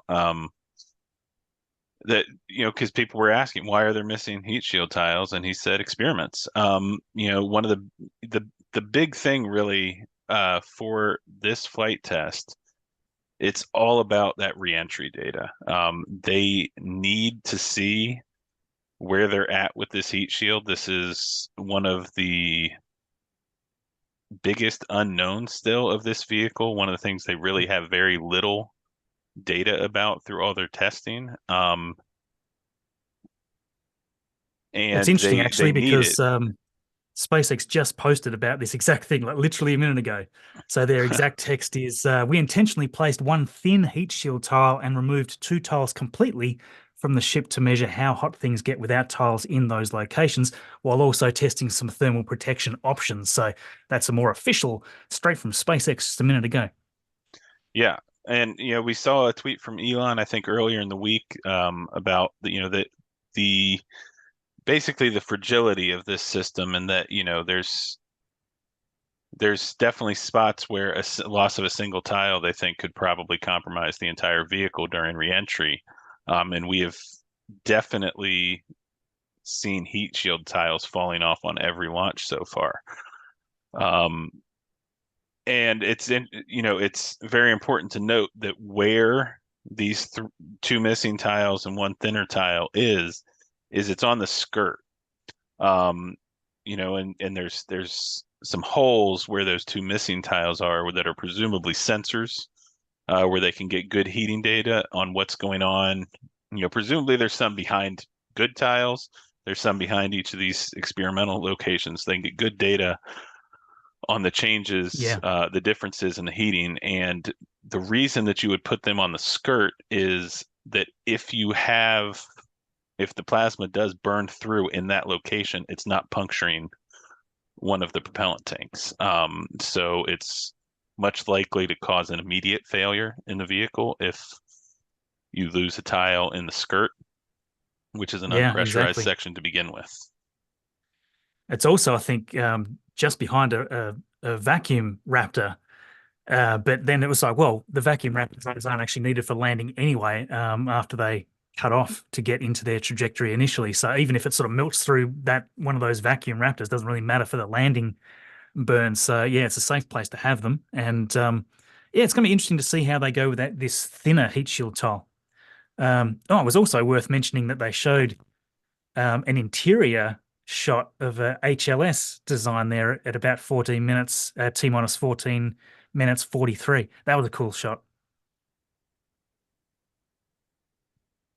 And as we're getting down to the final 12 minutes, Stephen, one last quick one from me to you before we really get into the final 10 minutes. We're looking at some video from an integrated test between Axiom Space, NASA, and SpaceX down at Hawthorne as they were running through some of the tests with a mock-up of the elevator and Actually, let's pause and listen into Dan Hout real quick. The board looks really clean, not tracking any impediments to a launch just under 12 minutes from now. Prop loads continuing. Looking at the numbers real quick, we're about 85% full on the ship. We did pause to start filling those header tanks on ship. Again, those are the 2 smaller tanks in the very top of the nose cone that we're going to use for that attempted landing burn with ship. And with the booster, we're just at about 75, 76% or so on our methane and LOX, so getting pretty full there. Those are going to continue down to about 3 minutes and 20 seconds before liftoff. That's when we'll close out all the prop on the ship, and then T-minus 2 minutes and 50 seconds on the booster. A lot of work also going on in the background. Our range safety teams working to make sure the area, not just around the pad, but in the sea space out in the Gulf, and also in the anticipated entry point in the Indian Ocean, are clear. We're not tracking any blockers, any boats, anything like that in the zone right now, but their work literally continues right up until those last couple of minutes. So they're working pretty hard to make sure everything stays clear. But right now the range is green. I already talked about it in the beginning. It looks a little bit cloudy, but weather, not a concern today. Really light winds. We only had about a 5% chance of violation when we started this morning, and that's held. So everything continuing to look really good for launch so far. The pad itself is getting ready. Reminder that we're going to light those engines about 4 minutes before it actually takes off. So you'll see them start. The 33 engines on Super Heavy start to light prior to that T0. And then about 2 seconds after, we'll start to see first motion. But everything looking great. Just coming up on 10 minutes until launch. Getting excited down here. Ready to feel the rumble. I'll send it back to you guys over in Hawthorne. So good updates from Dan, and it's good to hear that the clouds that are obscuring some visibility are not going to be an impediment to launch. But Stephen, quickly to you before we get into the final 10 minutes, or now the final 9.5 minutes. Just your thoughts briefly on that integrated test between Axiom and SpaceX, the progress for HLS.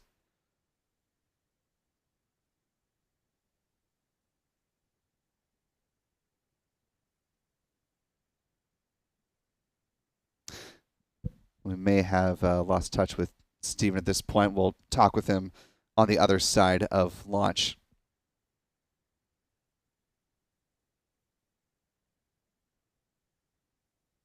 It sure is getting exciting at this point. Like, I mean, everybody in the like, it always amazes me. There's so many people in the chat, right? So almost 30,000 people here on the Space Flight Now side, and what, another 4,500 here on the lab side. Like, everybody liking these really helps to push them out there. So yeah, thanks for liking them to get that up there.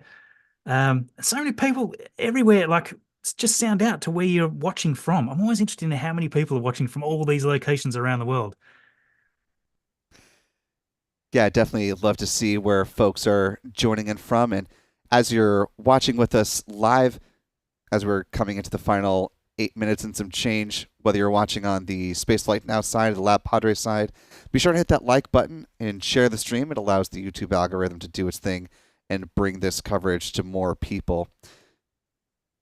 Taking a quick look as we're in the final few minutes here, want to acknowledge some folks for your support today. Our thanks to Tom Hadelbreck for 100 Norwegian krona super chat. Really appreciate that.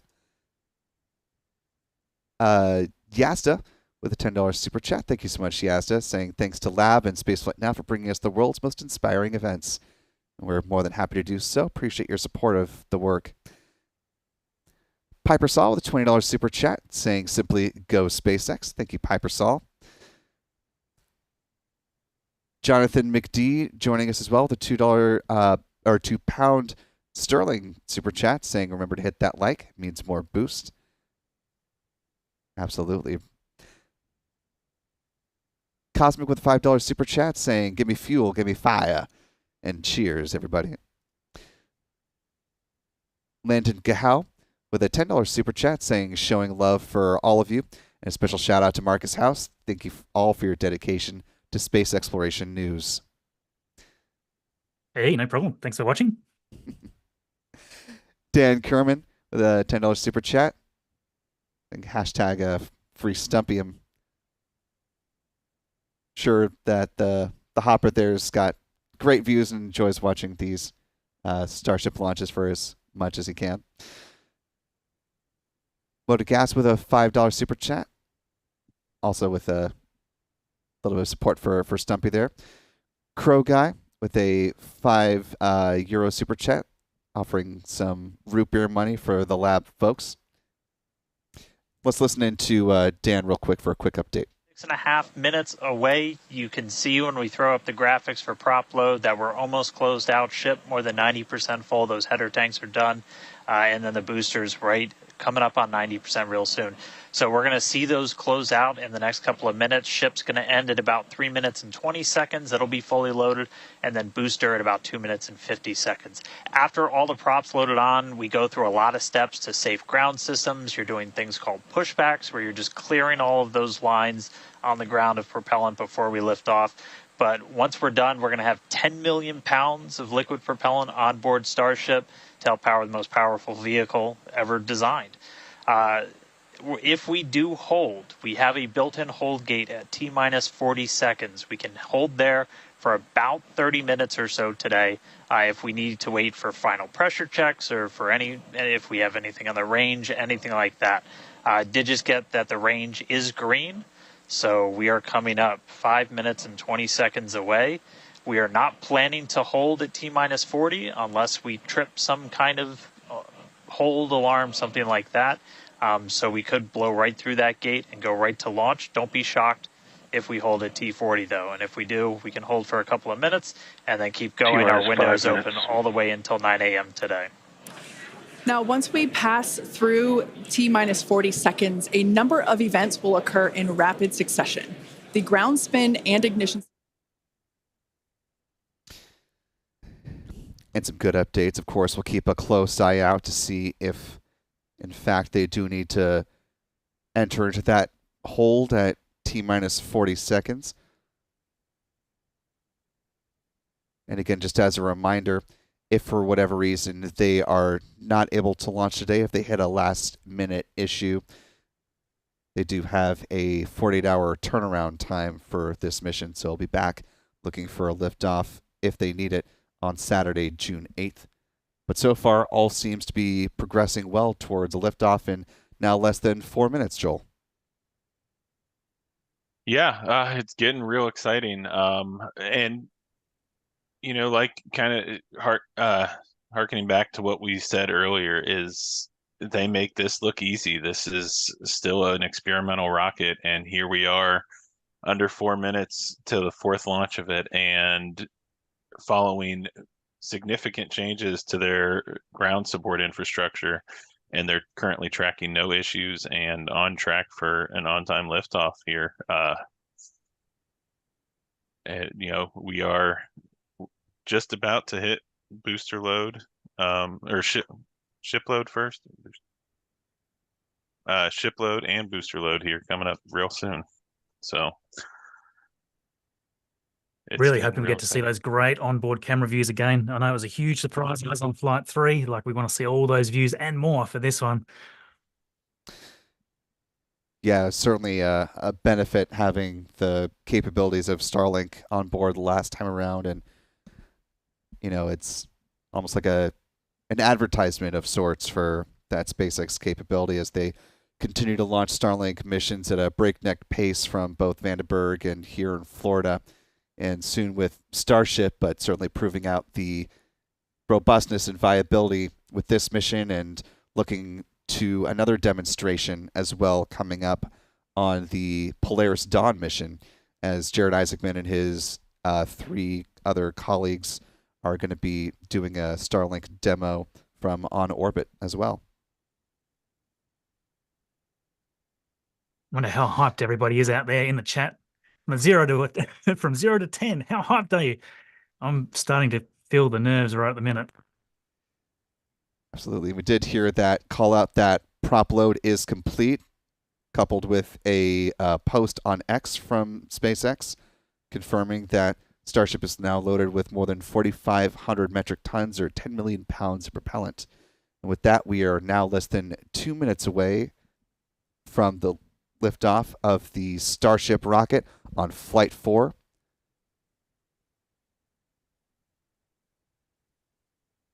Ooh.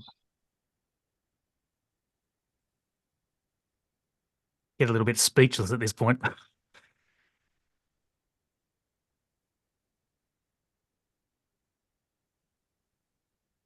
Elon's sitting there with little X. Yeah, it looks like Elon and one of his kids is there in Starship mission control.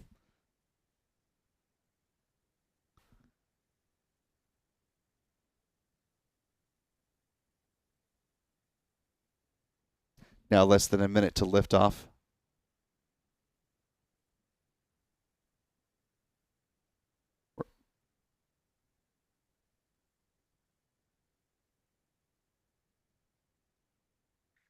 Go, baby, go. It seems like we've passed through the T-minus 40 second hold possibility. Past that now. Yeah, it Yeah, and seems in the like they're gonna SpaceX go. feed, they're also past the 40-second hold. So in real time, we may just be about 10 seconds away from liftoff. Let's go ahead and with this terminal that's a cool count shot. in approximately 4, 3, 2, 1. Engine ignition. And we have liftoff. Liftoff of Yes. SpaceX's Starship rocket Yes. on There she Flight 4. goes. 33 Raptor engines igniting. And the Super Heavy booster propelling this nearly 400-foot tall rocket into the skies above southern Texas. There does appear to be a Raptor out based on SpaceX's graphic, which should be still within flight parameters. Should be able to confirm that in a minute. Yeah, it looks like just one is out.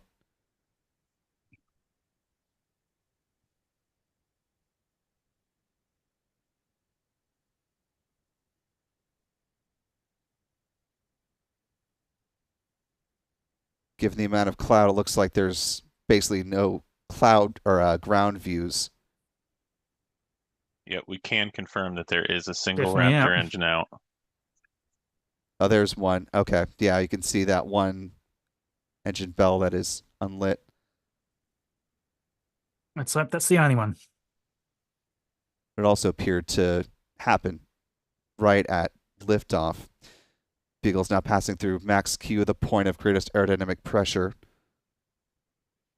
Yeah, and just worth noting that, Super Heavy is able to do this with that engine out. It should not be any super cause for concern, and the fact that it is one of the outer ones means that it's, not a concern for boost back or landing burn either. Right, because those are the interior Nice to see that dual 13 camera engines, there. I believe.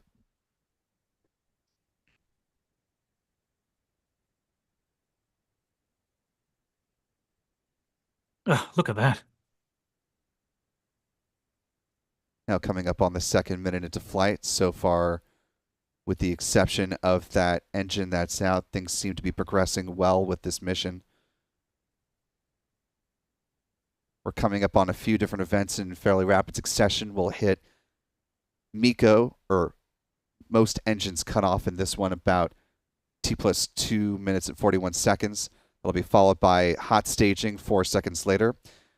The boost back burn will start up, the flip maneuver at T plus 2 minutes 49 seconds.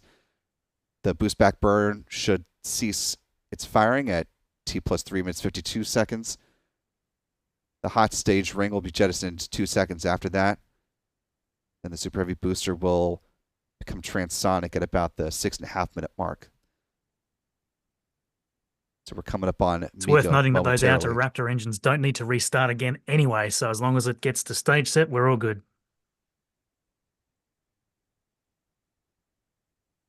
Go, go, go. Yes.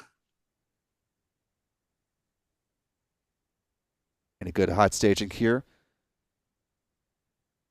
That looked beautiful. The boost back burn All is engines in are motion. good.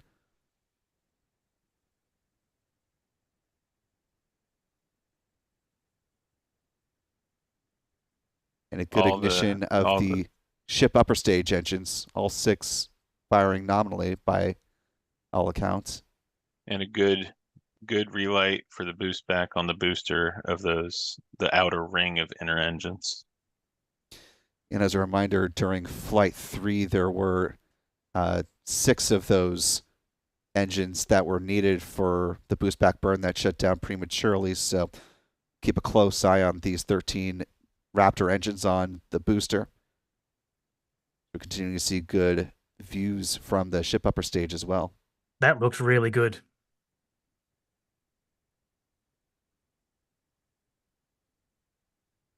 That looked beautiful. And that's a conclusion Do of we get the to see boost the back hot burn staging ring? shutting Maybe down not. right on time. Yes, there it goes. We do. There it goes. Yes. And the hot stage I was ring. hoping Look we at would get those that. views. I was hoping we would get that. That's an unbelievable shot. Now let's just hope that it doesn't come back and hit the thing.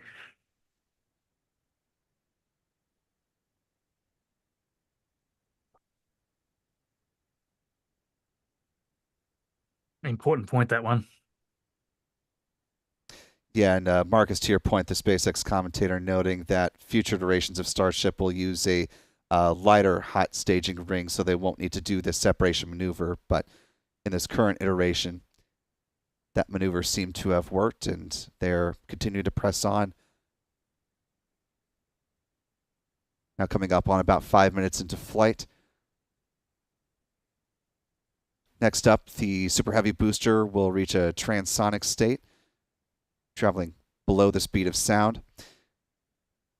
Then the landing burn for the Super Heavy booster will begin at T plus 6 minutes and 43 seconds. The landing burn concluding at just past the 7-minute mark.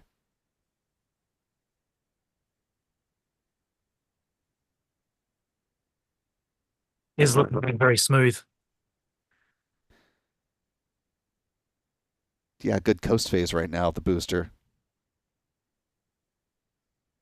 Just take note of the speed as it hits the lower parts of the atmosphere. It just screams in much, much faster than a Falcon 9. Yeah, just a little bit faster.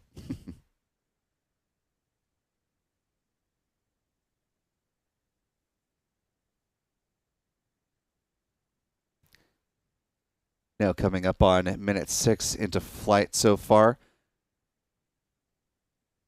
As the Super Heavy booster continues to come back down for a water landing out in the Gulf of Mexico. The landing burn again set to begin now less than 30 seconds from now, about T plus 6 minutes and 43 seconds. Oh, an amazing shot here of the top of the Oh, booster. look at that. Look at that. We've never seen that before. And I think yeah, all minus the hot staging ring. Starship animators are loving this shot and will be using it for look their at that animations. one too. Looking upwards from the booster. You can actually see some of the actuators going there too on the grid fins when we were up in that landing review. burn start. Good to see a good variety of camera views on the booster as well. All right, we want to see a clean burn here. Come on, come on. I believe the engines should have already lit from the timeline. Yeah, we're past the point of nominal landing burn beginning. Uh-oh. Those grid fins I are would wobbling say something. we're... Yeah. Oh, they lit all but one. Oh, look at Oh this. my gosh. It is slowing down significantly. It's Oh, slowing there's stuff down. flying off it. There's the landing burn. Oh, look at this. Looks like 12 Wow, out of wow, 13 wow. engines have relit. Wow, it Now did down it. to 3. It did Oh it. my gosh. It's hovering. Wow. Yeah. It's hovering. Wow, wow, wow. Amazing. Just pausing above the Gulf of Mexico. And SpaceX confirms splashdown of the Super Heavy booster. Wow. So you can see it just now descending into the Gulf of Mexico. That was unbelievable. I did not think that was going to happen. They went right past their, the timeline said that the landing burn was supposed to start at 6:43. I think it was closer to 7 minutes. It seems like the geez, folks the in landing Hawthorne burn also started so late. equally thrilled at reaching that milestone. Should have ship cut off now. There we go. Yeah, we're about 20 seconds away from ship engine cutoff. Yes, and the last lot there shortly.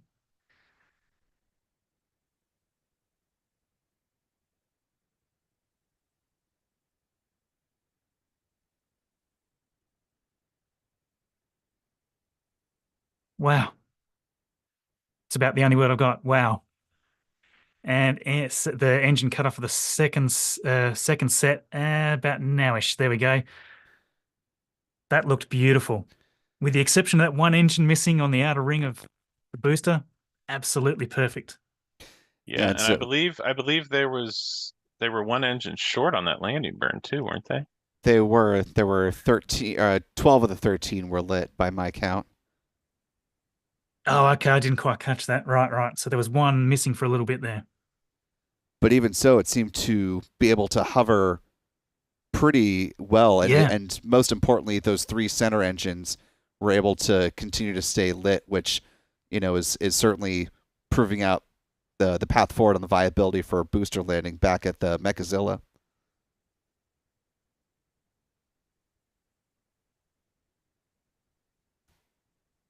Coming up I on... can't believe they did it. Go ahead, Yeah. Marcus.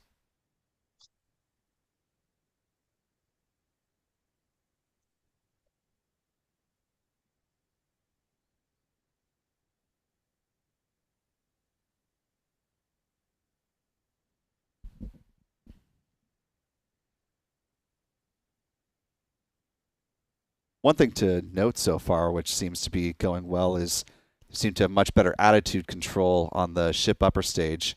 It's still early days with this, but it looks like the ship is maintaining its orientation pretty evenly. Yeah, I believe by this point in the last test, it was already rolling.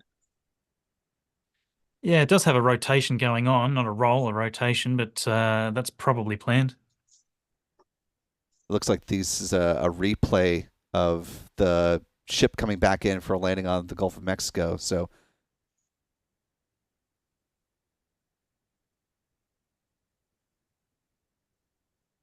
actually, listening into the SpaceX commentator, this may be ground tracking from here in Florida, from the southern tip of the peninsula, with eyes on the ship upper stage.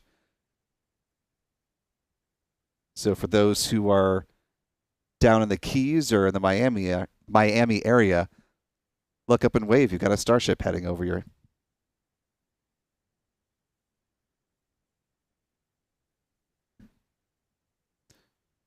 And so at this point, we're going to be in a coast phase until T plus 47 minutes, 25 seconds and counting.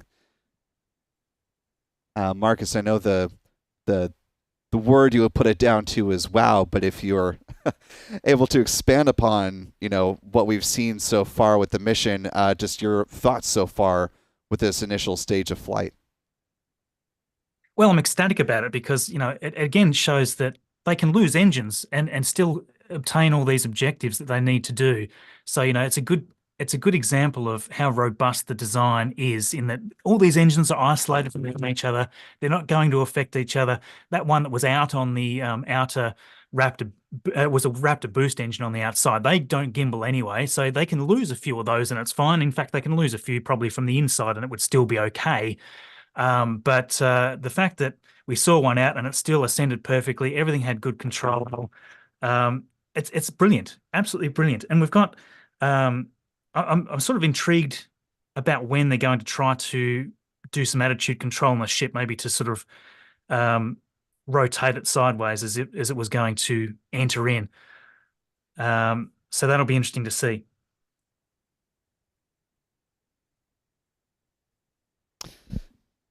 Yeah, it's a good question. As they were also just teasing on the screen and in the commentary, they're very much advertising and putting out there that the views that we've had and will be getting back in a little bit are brought to us by Starlink. SpaceX certainly eager to capitalize on the marketability of the moment with so many eyeballs on this mission. Yeah. Oh, look, this has been an incredible success, in my opinion, already. Even with some obvious little issues there with one or two of the engines, if one of the inner ones didn't light on the landing there. This is it's been a huge thing. Like, to see that booster almost, basically hovering there. That's a great thing that this booster can do that, say, Falcon 9 can't. Falcon 9's thrust to weight just on one engine when the booster's almost empty, when the Falcon 9 booster's almost empty, is too high. So they've got to do this sort of hover slam thing when they hit the drone ship. They can't start the burn too early, otherwise it just takes off again, right? So being able to hover like that is a really cool thing to see, and they need to do that perfectly for a tower catch. I imagine the first time that we see the tower catch, it's going to come in and it's probably going to hover there for maybe 5 seconds so the arms can just slowly grab it and but not be too sort of brutal about it. And that hover is a great sign. And who knows? We could actually see, after seeing that, we could actually see a catch attempt on that tower. If SpaceX are happy with that control and it hit the mark exactly where they wanted, because we don't know that yet, then that's going to be a great sign of what's to come in Flight 5. And the next big thing that we want to see, obviously, is good attitude control from the Starship. We want to be able to see that they've got good control of that as it starts to re-enter the atmosphere. We don't want to see that rolling, tumbling like we saw last time. It's a little early to say. I suspect there's a slight rotation to it at the moment just to keep propellant settled. But yeah, we'll see. We've got to see. Extremely exciting. Good choice of music too. Yeah, a little bit of classical music coming in from SpaceX on their broadcast. And speaking of people coming into the broadcast, want to bring in our streaming partner on this operation, Lab. If you can hear us, you're down there at the Rocket Ranch, not too far away from Stephen Clark. Just wanted to get your initial impressions of the launch as well, having been able to see it from your vantage point.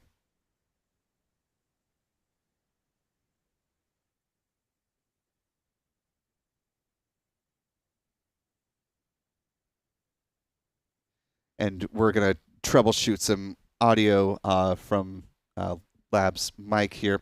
But Stephen, if you're with us, you're also down there in Starbase. No is a little bit visually obstructive, but we're able to get at least a halfway decent view of liftoff. What was it like there on the ground?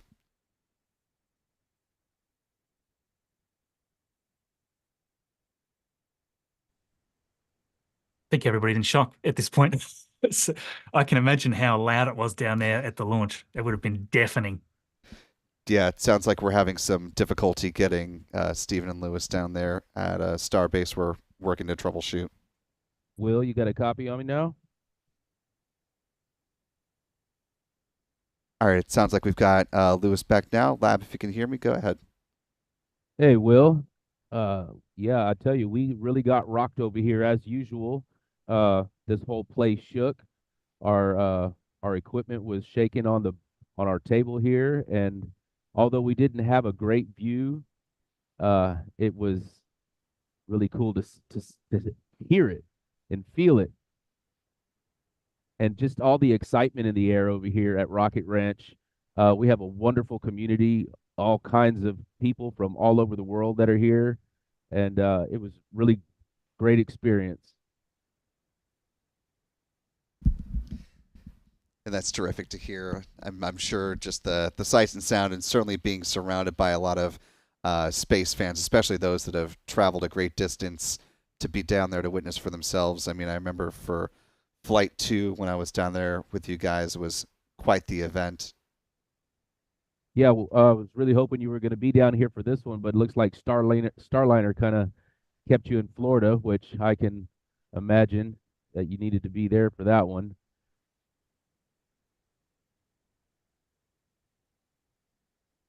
Interestingly, it looked like we had the simulation of the tower arm sort of coming in to pretend to do the catch.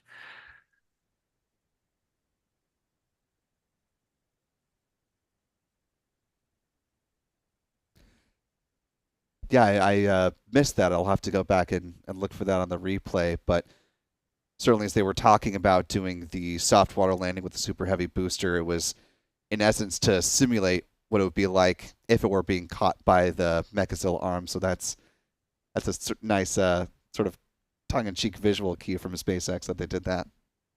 Yeah, I think that makes a lot of sense. If they want to, if they're really serious about catching here on the next sometime in the next couple flights, they need to make sure that both those systems are working in sync. I would expect that that's going to be something that we see, any other launch between now and that first catch, is those chopsticks are going to be moving at the same time that booster's hovering out in the Gulf. I do have a question for either of you all, Joel or Marcus. The some people have been asking around here as well, and for the layperson, how are they going to actually catch it? Some people think that they're going to be caught by uh, the those little wings that are out, but how exactly are they going to grab a hold of that thing? So the Are you catching referring to the should Starship there, be or the the booster?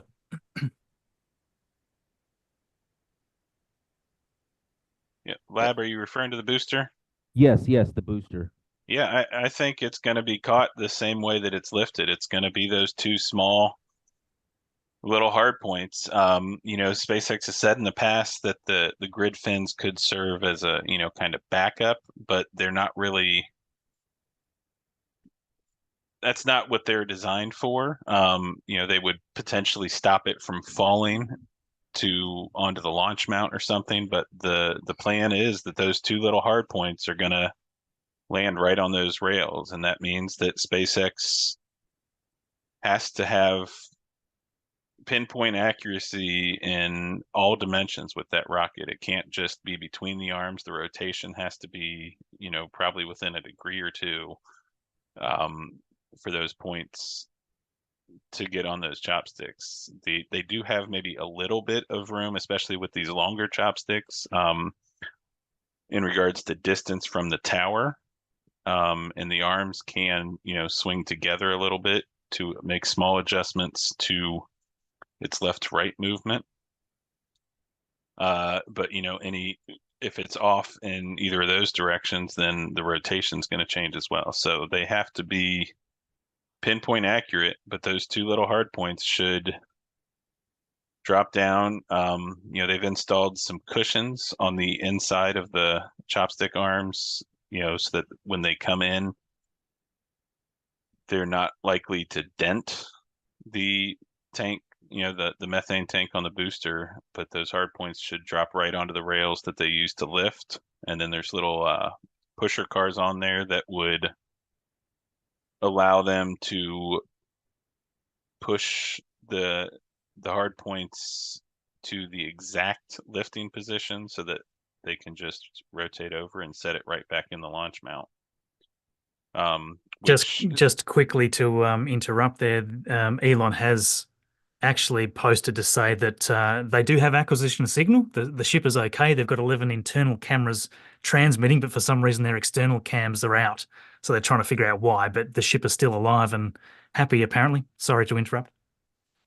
It's good information. I was kind of curious because during Flight 3 we had pretty much good visuals all the way through the coast phase, and yeah, I mean, we definitely want those views today. for re-entry. Yeah.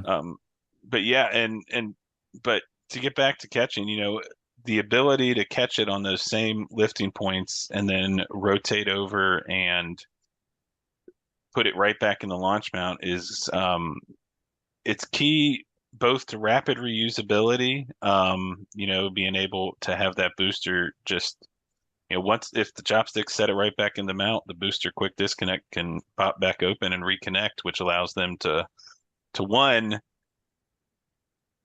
safe the vehicle to get the pad back to open that much sooner. They don't have to wait for those residuals to boil off, which can take some time. So it allows them to detank anything left in any of the residuals left in the vehicle. But in terms of rapid reusability, the booster would then be ready to be, have another ship stacked on top of it, refuel it, and go. Yeah. I think another cool little point about the booster catch, or the design of the booster itself, is some of those sort of external beefed up, I don't know what you call them, actually stringers or supports. They're sort of angled just at that area where the arms would sort of grab in. So I wouldn't mind betting that it'll sort of come in and hover, and I reckon they'll almost slam the arms shut, like not be delicate at all, just slam them in, and so that it screeches up the side, slides up the side, so that there's really no choice but for it to slip in. I'll bet that they're not delicate at all. I reckon the arms will just slam right in. It doesn't matter if they damage the booster to a degree, not that they would. I think that's probably stronger than the arms would be. But yeah, I wouldn't mind at all betting that they'll really grab it hard. I don't think they'll be delicate. And I don't think the chance of them damaging it's very high.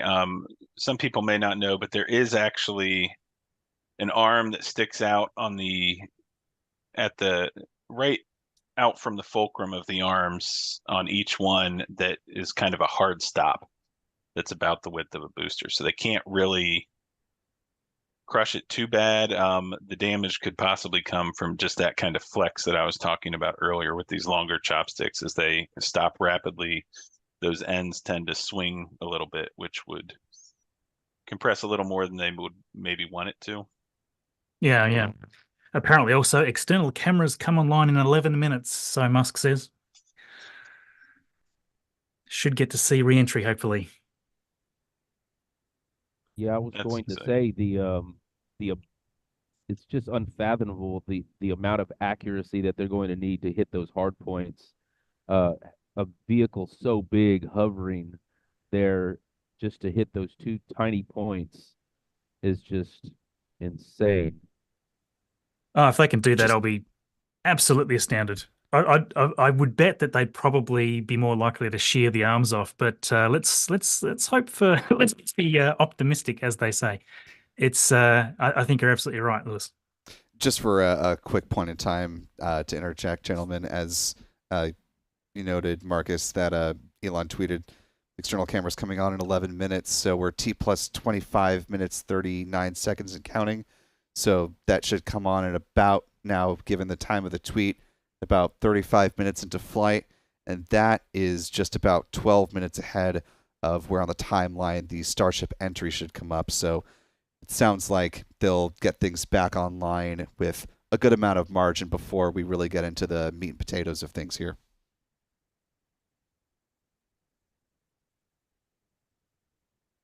Gosh, it really has been amazing. You might have noticed, like as the booster was like plummeting through the lower parts of the atmosphere, there was stuff shearing off everywhere. There's probably like heat shielding, I reckon, from in the aft area.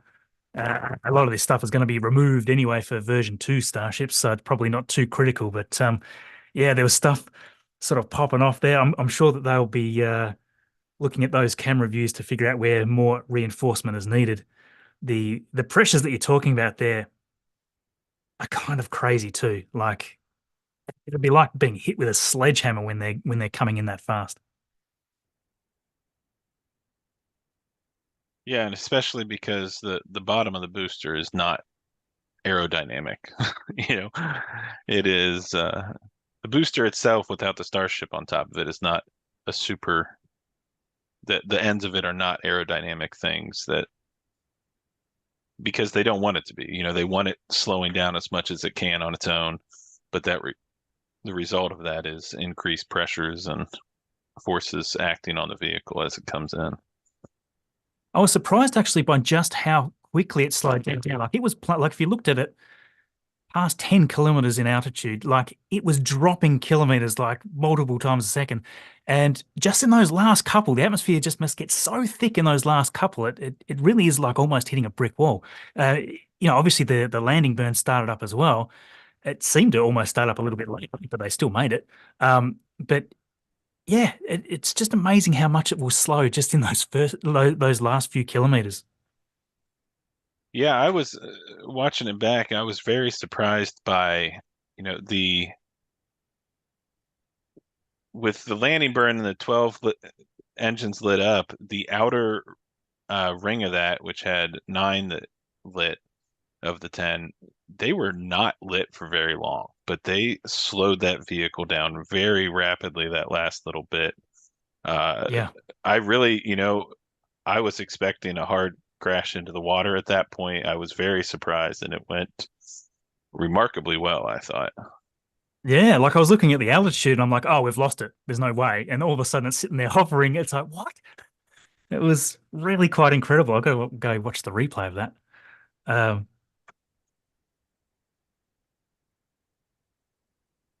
Yeah, look, it's going to be interesting. Will they try to do will they try to do a catch for Flight 5, or will they maybe try one more, maybe do a catch with Flight 6?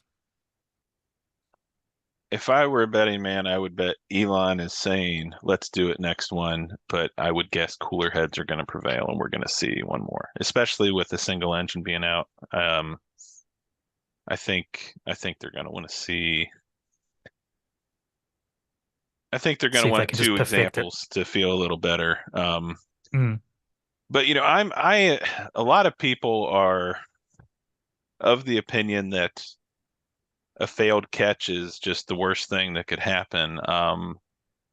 It's important to keep in mind that by the time that the catch is supposed to happen, there is not a lot of propellant left in that vehicle. It's not the same kind of, it would not result in the same kind of explosion as if, you had a fallback to the pad or something. The very bad things that were talked about in the early days of this program. Oh, certainly, yeah. And a lot of that infrastructure has been hardened. And I don't know that the damage would be any worse than what we saw from Flight 1. I mean, it wouldn't be good, but I don't think it would be like a tear down and rebuild the whole stage 0 either. As long as it gets dropped on target, then it should be okay because the arms are sort of rotated. It's not going to drop it right on the orbital launch mount or something like that, although it could still fall over onto it. But I would think as long as it comes down on target and they sort of, if the arms shear off or they just misgrab it or whatever, as long as it falls straight down and that sort of thing, probably do more damage to some of the tower than anything. But the tower's pretty beefy. Like it's a monster-filled concrete structure. It's probably not going to get torn up too much by essentially a shell. I mean, when the booster's empty, it's essentially like a Coke can type thing. It's not. It's got nowhere near the mass that it does when it's launching. Yeah, I would actually think that it might be more on the lines of how SN 8 or 9 caused the explosions there. Very little fuel left, and I don't think we'd see the kind of damage that we saw with Flight 1. Yeah, that's a good point. It's just a big fireball, very minimal concrete damage, and like you said, that tower is really robust. Yeah, and Really and I hoping we think get to see a shot from an aircraft too, like because we know that the NASA aircraft was out there at the time. It's currently out there circling somewhere, I believe. So I'm really hoping that we'll get to see a shot of it. Maybe it's still sitting there floating. That'd be cool. Yeah, the all the post-launch artifacts that are going to come out of this flight are going to be very interesting to watch as well. Just want to make a quick note. We're about 32 minutes into the mission so far. If Elon's timeline on the restoration of the external cameras is on point, we should just be a couple of minutes away from those coming back in order. And we are also about 13 minutes away from Starship entry beginning. So, gosh, it's gone fast. A couple good milestones here. Stephen, if you're able to hear us, want to bring you back into the conversation. As Marcus was just alluding to, obviously you've got NASA assets out there very closely monitoring the progress of this mission so far. Given the fact that we did have a Raptor out at liftoff and one that was out during the boost back burn, clearly not an impediment to it hitting those milestones from just a visual analysis, but how do you think NASA is sort of digesting this information, especially in the Human Landing System office?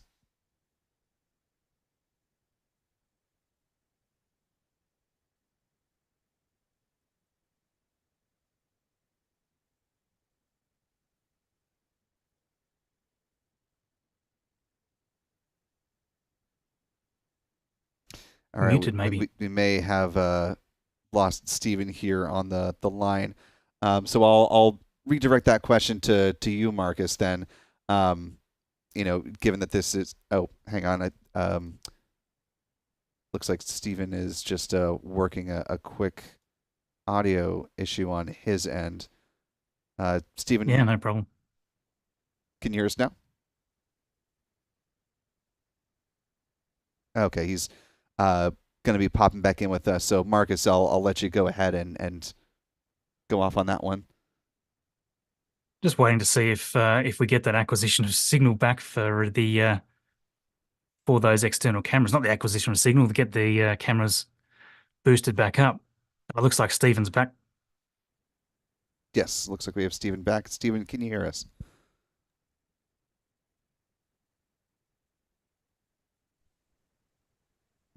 All right, we'll continue to troubleshoot that on our back end here. Go ahead, Marcus, as we're waiting for visuals from SpaceX. Yeah, it's certainly interesting watching the replay on that booster touchdown. It really did decelerate fast. Super quickly, actually. Faster than I would have expected, to be honest. Like, it was really, really, really quick.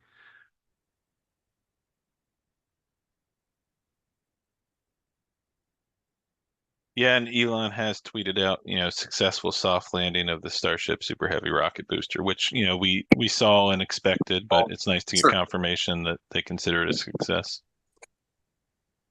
Thanks. I'll go unmuted.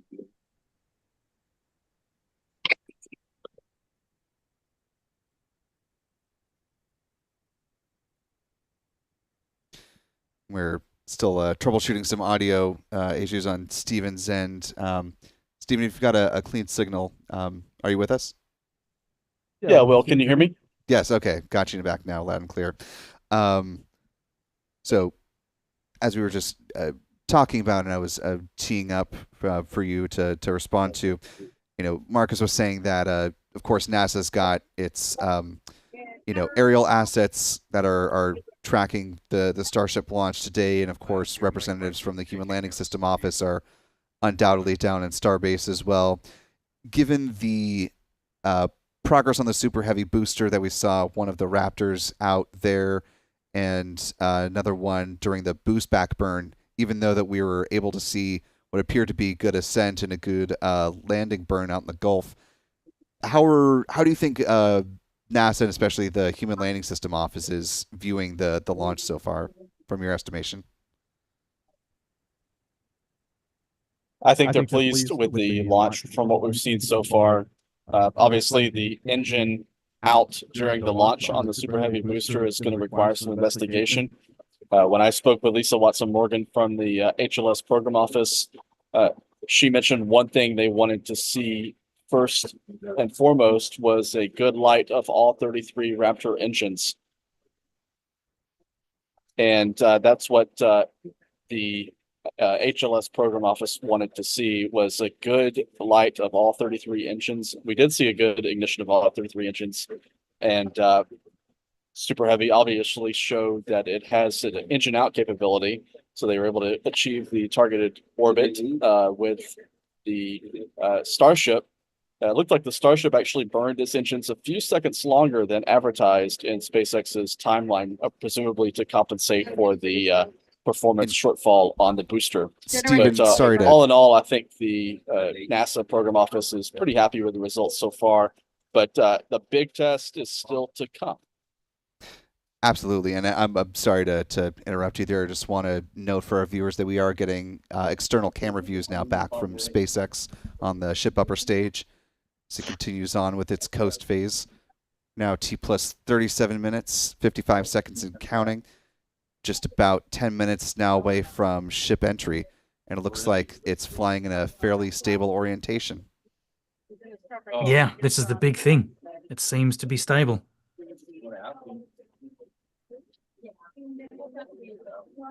Lab, bringing you back into the conversation. I mean, we saw quite a bit of major headspin if you're watching too closely on Flight 3, the rotation of the Earth beneath the ship upper stage last go around. Quite a difference between then and now, would you say?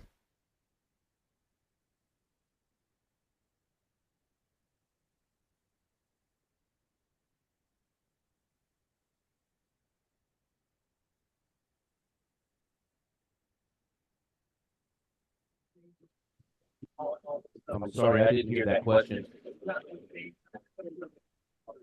Oh, gotcha. I was just saying from last time around, we saw the ship upper stage doing quite a bit of spinning as they were having some issues with the attitude control. It seems like fairly much night and day between that launch and this one with the stability of that, and the little watermark there at the top right hand corner, views by Starlink. So seems like great improvement versus Flight 3.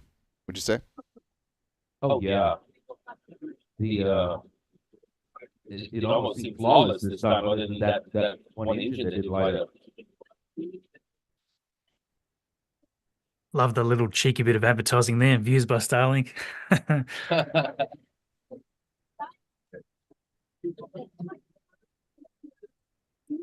I haven't seen any camera switches on this view now, so maybe they've only got one up and running. But I mean, that'll be enough. If we can keep one camera, that'll be great. Yeah, I'm excited to see that plasma again. That was the footage last flight was just amazing during the start of reentry. Oh, absolutely. Name keeps popping up.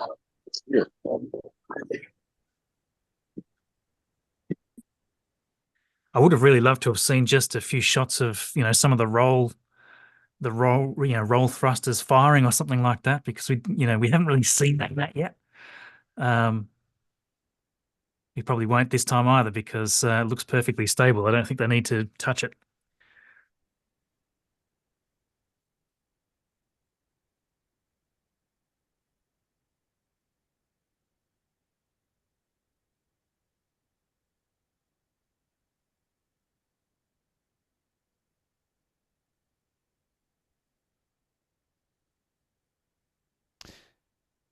And as we're looking at these external views of the Starship, obviously one of its fins, I'll open it up to the virtual room here, trying to identify which part of the ship we're looking at.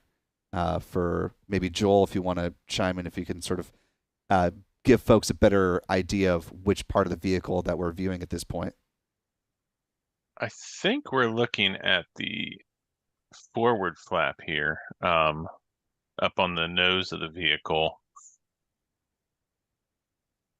Yeah, we'd certainly have a camera sitting there pointing upwards, because you can see from the diagram the ship's pointed upwards as well. So those little sort of pointy, metally looking sort of strake things that are coming off the fin there, they help with a bunch of aerodynamic things. But so that's the rear of that fin. So we're sort of looking angled upwards, and we would expect to see those fins moving around as we start to enter the atmosphere. And we're hopefully getting an animation of that here shortly. Well, we are getting it right now. Yeah, this is the animation. Yep, so that camera should be located just behind that forward flap there on the right. Yep, that looks right. And so this is what we're hopefully about to see in just the next 20 minutes. I'll be ecstatic if it makes it through re-entry. Absolutely ecstatic, because that is honestly the biggest hurdle. That they would need to obviously inspect the heat shield, see how well it survived and all that sort of stuff. But if it can get through, that's amazing.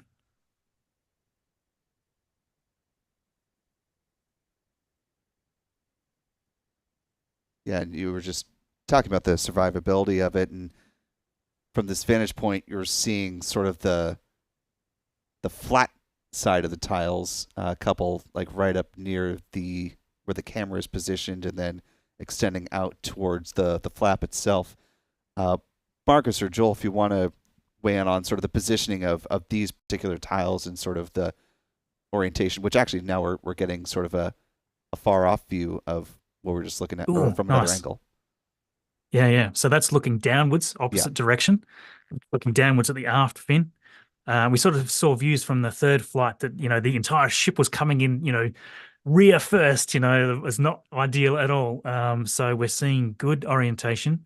We're not seeing any spinning, no rotation that shouldn't be there. This is looking really, really smooth. So we should just see heat. We should see the black heat shield area start to heat up, start to have that orange glow around it. And we hopefully won't see any rotation, and hopefully those flaps are going to move back and forth to make sure that we can keep the orientation that we've got as it comes in, because we want to come in almost vertically. You're trying to wipe off, you're trying to hit the atmosphere face first, pretty much, and make sure that all of that is hitting the heat shield area. So that's what we expect to see. Hopefully we'll see a bit of glowing plasma here soon. And I can't see any missing heat tiles either, unless I'm mistaken. Not from this vantage point. I was going to say it's gone off to the top of the screen now, but it looked like as we were seeing some great ground views that were passing by, I believe, the coast of the continent of Africa as the ship is continuing on its way. You can really see from this viewpoint just how fast it is moving. Like, it is absolutely screaming along. 26,600 kilometers per hour. Yeah, and I think on flight 3 we saw the plasma right around just over 100 kilometers in altitude is where we started to see that plasma. Well, we're starting to see it right now, coming up right along the main part of the body. It's starting to get a little pink. Oh, it's not on the flaps yet. Yep, it's building though. Yes.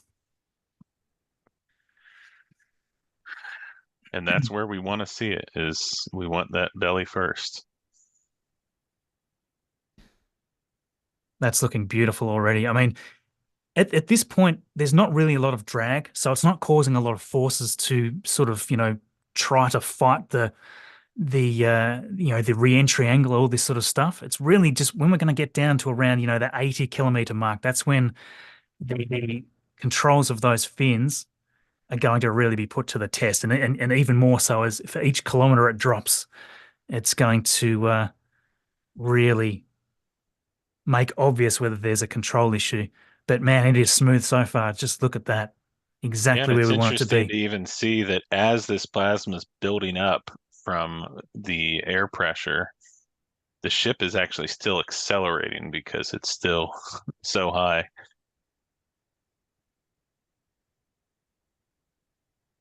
Unbelievable. Also want to note, as we're watching these views of the ship upper stage, it's not the only important vehicle that is making its way in the heavens above. Right now, as we speak, we're T plus 22 hours, 44 minutes, 17 seconds, and counting into the crewed flight of Boeing's Starliner spacecraft. And within the last 30 minutes, they will pass the go-no-go poll for the beginning of integrated operations with the International Space Station. They're in the process of getting into the rendezvous and docking point. Still quite a ways out, and about 15 or so minutes from the point which the crew needs to don their spacesuits again as they begin to make their final burns. But just want to note that there's quite a bit going on right now around our little just blue look marble. at that.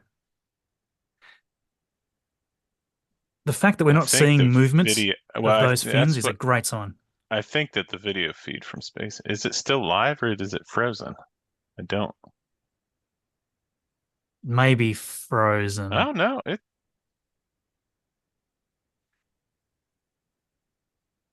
I think it's still live. It just, you can't see hardly anything moving. It doesn't look like it, but. No, I just saw the fin move. If you look at the hottest portion, you can kind of see the edge of that yellow-white is slowly expanding. Yeah. Well, the fin's moving. I can see it. There is motion on the fin. Wow, this is incredible. It's almost like a stationary picture. It's so smooth. I really thought it had frozen. That is amazing. Yeah. Oh, look, now you're starting to get to see some. And we are hearing. I can't believe we're still getting such a great signal. The flaps do have control of the vehicle, as we are seeing with these pictures. So our eyes do not, in fact, deceive us. Oh, look at that. SpaceX is getting back, and look at the color on this part. And if you notice, the vehicle is decelerating now. Yep, dropping in altitude and decelerating. You can sort of see how little drag there is, though. Like, the speed is not dropping that fast. It's only just a slight deceleration, and the altitude's dropping so fast. So we're going to start to see that speed really accelerate. It's going to really start decelerating fast. Look at it. Look at it. So essentially, it's deceleration will accelerate, is what you're saying, right, Marcus? That's what I'm trying to say. Yeah, very badly. We'll probably lose signal here because, I mean, this is going to get crazy. Well, this Well, will and be a that's key test of the Starlink internet satellite service. I mean, there's a reason that they Yeah. put that watermark up there in the right-hand corner of the screen. yeah. And It's- this is And what we this should is see- kind of the key thing is Starship is so big that SpaceX thinks there's a chance that the ship itself will deflect enough of that plasma around that they can still get that start. They think that they might have a Yeah. chance of getting that Starlink signal during this entire And look- process. So far, so good, right? Like, I mean, look at that. It's beautifully clear. And see, what we should see the altitude drop slowing down now because we're angled very high. So this is going to actually generate a lot of lift. It's not going to go back up again, but it's going to generate enough lift to hopefully slow that fall so that they can just basically coast along the top of the atmosphere, hopefully. So 71 kilometers right now. And it's not dropping that fast, right? If you look back a minute ago, it was dropping faster than that. So it's actually got enough lift right now to keep its altitude almost stable. It's just dropped 1 more kilometer. Well, And and that we're deceleration down just to is 70. really ramping up. we're just about at the point a few kilometers away from where we lost telemetry data last time. So they're Yeah. about to pass an important milestone coming up in the next several minutes. Yeah. It takes a long time to come through skimming along the atmosphere like this. So, we're now at 69, but look how much faster now we're dropping that speed. Yeah, and as Stephen was telling me just off mic, we're experiencing peak heating here. That's what we're seeing. Which this is what SpaceX wants of this test is to get through peak heating. Everything past that is just gravy for them. So we're down under 25.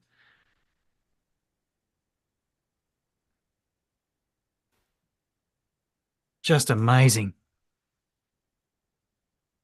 We're about 10 minutes away from the point in which SpaceX was expecting Starship to reach a transonic state.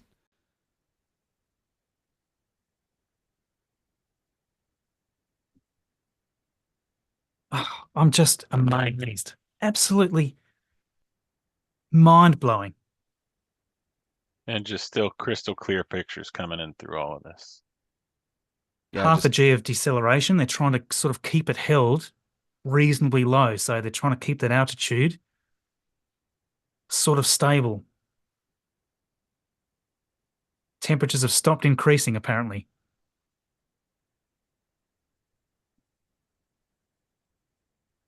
Well, that's certainly good. No. Down under 24. I mean, each 1,000 you drop actually, it makes a big difference.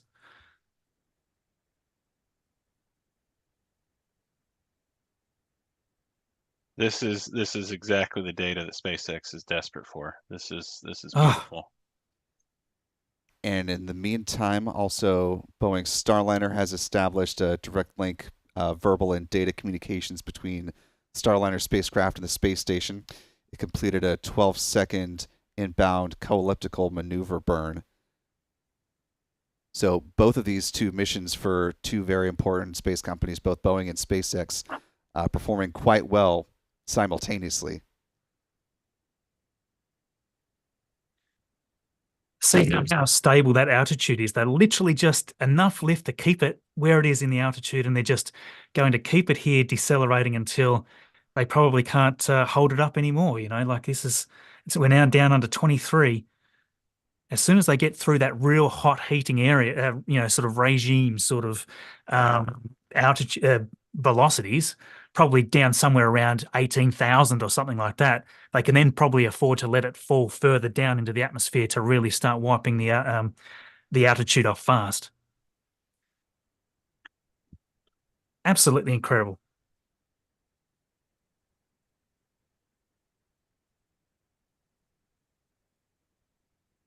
It'll be real interesting to see what kind of data they got from those experimental tiles. Because if they're through peak heating, then they should know, have really great data now on what to expect from loss of tiles. And we're not like we seeing, said before, it's possible that that the ship failed in those locations and everything is still nominal because of where they located those experimental tiles. Yeah. Yeah, it's probably just melted straight through that little part. Oh, it's good to get this view back again. Like everything there is looking to hold up really well. Down to 67 We've dropped kilometers one as extra well. K. Yeah, just saw that. I think as soon as we get down under 20,000,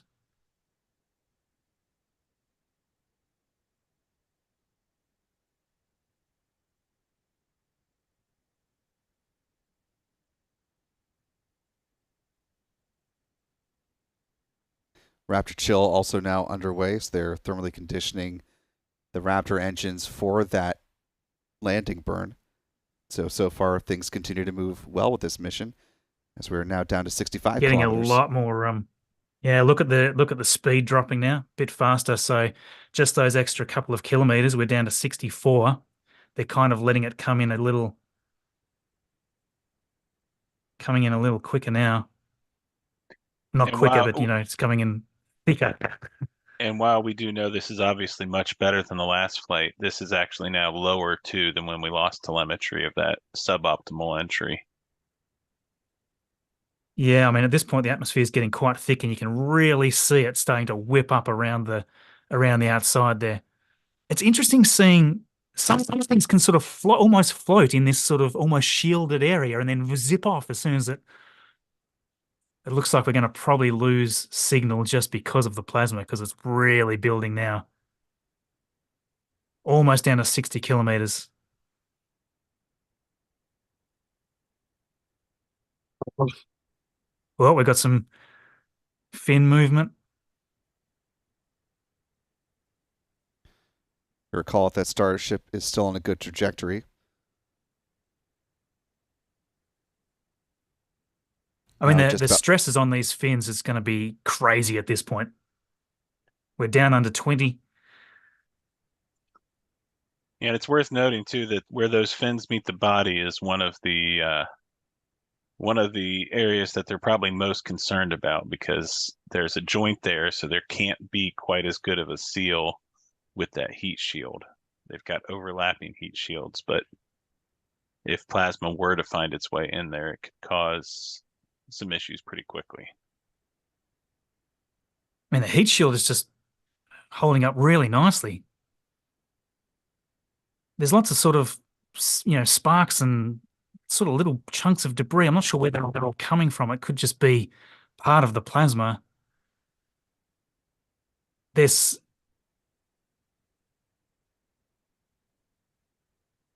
yeah.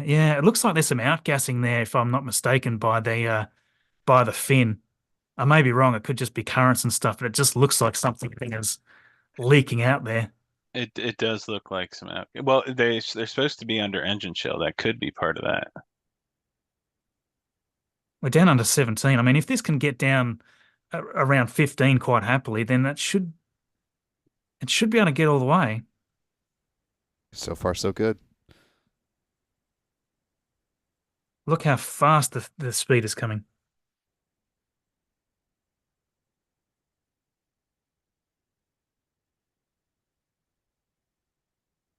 Ooh. I think that flap's going to fail soon. Oh, yeah, look at that. Yep, see, this is exactly what I was talking about. It's melting. That plasma is getting into that joint, and that flap is probably going to come ripping off that body pretty soon, and that'll be the end of this. Well, yeah, look at that. Wow. Hopefully they keep the camera view on this. Oh, my gosh. Yep, it's going fast now. Once that got in there, it was only a matter of time. Oh, yep. It's starting that to flap pop off. Is not going to. Maybe got another few seconds. I wonder if the other flaps are experiencing this similarly.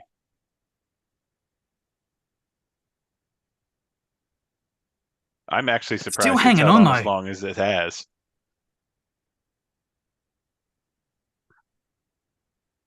Jesus. You can. It's almost transparent now. You can see daylight through there too. It's crazy. It's almost like it's glowing.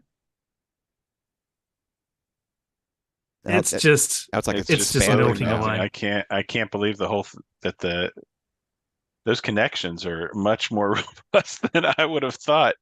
Well, That and the whole also thing's just gonna melt. also worth noting that we have not lost views since this began. The I Starlink know. signal is still holding strong. Which makes me think that we're getting equal on both sides, because otherwise I would have think it would have started to tumble and we would have lost signal. Shame that some particulates now on the camera. Yeah. I mean, it's down under 12. It's down under what? 13,000. I mean, the heating's not going to be quite so bad at this point. I wonder if they could switch back to the other camera view if we might see a little bit more Ah. in that angle. That'd be great. I think it's still attached. I do too. I don't know how.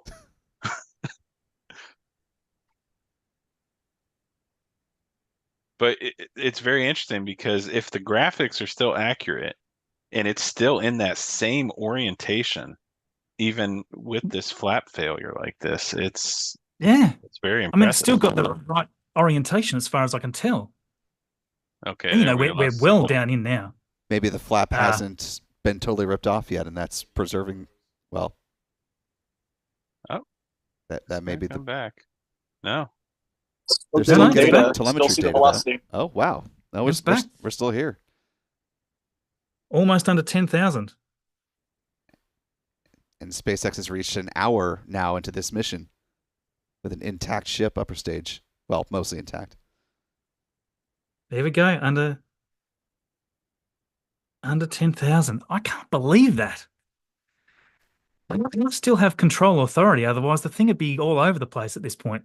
So we are less than 3 minutes away from ship reaching transonic state. Yeah, I mean, we're down under 9,000 now, 44 kilometers. And the SpaceX commentator just noted that external temperatures are dropping. So if that Yeah. flap managed to somehow hang on through all of this, it may I keep its think it integrity did. intact. I think it has. there's a little hole there It. in the middle of the screen, and it looks like you can see just a piece of that flap. I really wish. I wonder if that other camera's just shot. I think the lens also cracked too, reckon. which is not helping. Yeah.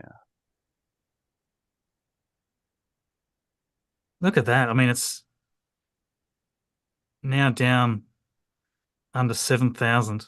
I mean, that's what you want to see.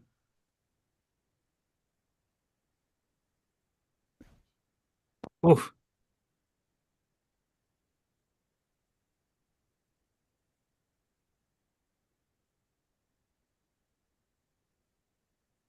Yeah, they're also assuming that the lens is cracked.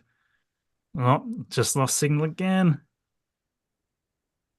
As Stephen was noting off mic, they do have internal cameras inside ship upper stage, so certainly could have the option of taking a look and seeing what the plasma views are like inside ship. Yeah. It's just past max pressure too.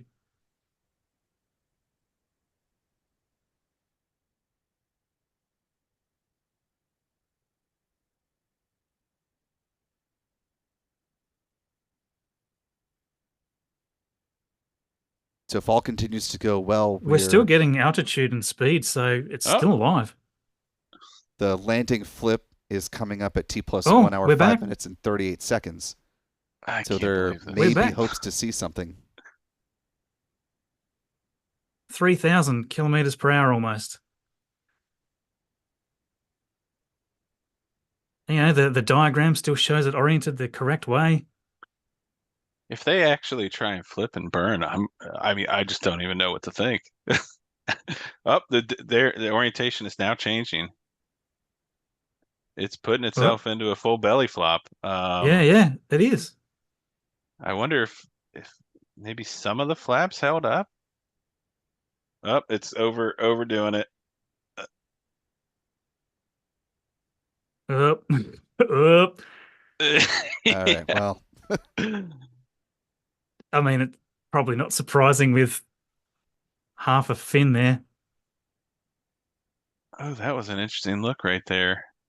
It looks like a lot of the fin is still there. I don't know quite what's giving us that view. No, it's coming Well, back, man. It's coming back. over an hour, 3.5 minutes in, we're 2 minutes away It's from when under the flip is under supposed to 1,000 happen, kph. and now it's the orientation's shifting again. Oh, look at that deceleration now. Well, no. Got to call Starship a subsonic, and it is Wow, coming back up. it is controlling itself. Oh, The we're starting to get avionics more camera computer on views. this thing is very impressive. This may be a photo Look at the finish here, speed drop. gentlemen. It's almost nothing now. It's just almost floating there. We are just over a minute away from when the landing flip should begin if they're able to pull that off. That the flap just actuated. How is Yeah, it yeah, still it's able still to moving. actuate? You can see a lot of the flap. It's still Unbelievable. super intact. Look at it. You can see just a huge chunk taken out of it, and it's still actuating. That's incredible. Only 7 kilometers now from.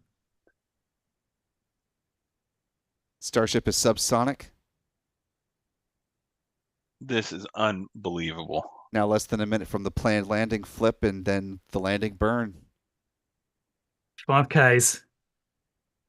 Keep our eyes to the right-hand corner of the screen, see if those Raptors come back to life as well. Yeah, yeah. 4Ks. Now about 30 seconds away from the flip. Come on, baby. 2 kilometers.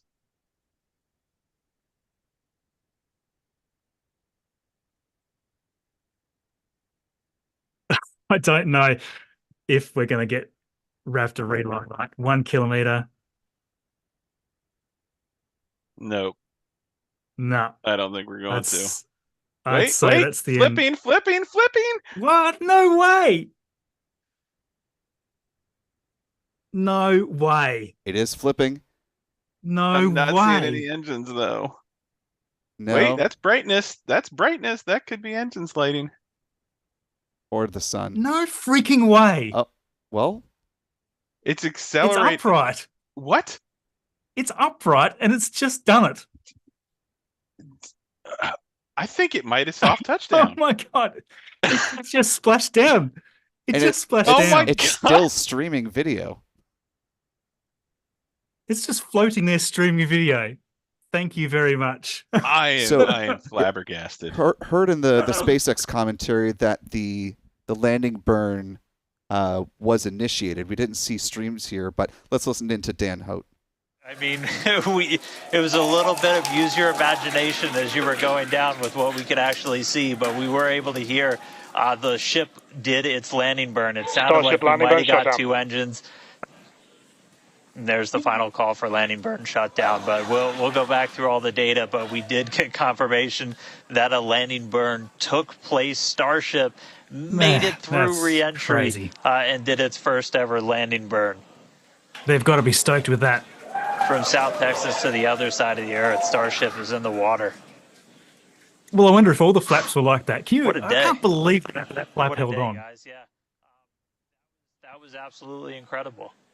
We we got views pretty much the whole way down. Analysis said it could do it. We weren't sure if it was going to be able to happen, but Starlink powered through, and we were able to get signal. We started to get some debris on the cameras and everything, but we were able to see it. So, I mean, what a day. Just recapping, everything started off today. We lifted off from here in Starbase just about an hour ago. It feels like a lifetime.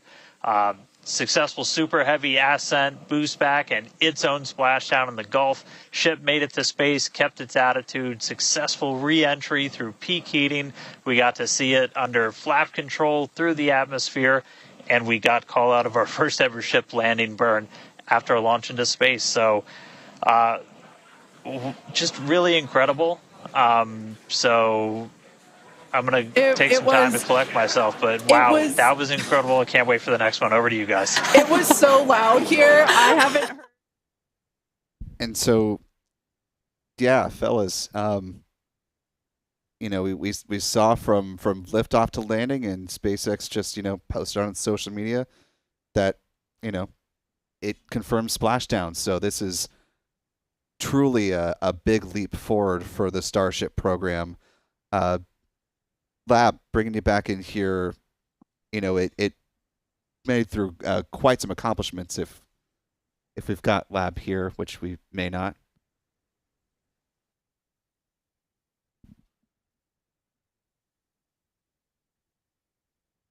Just beyond incredible.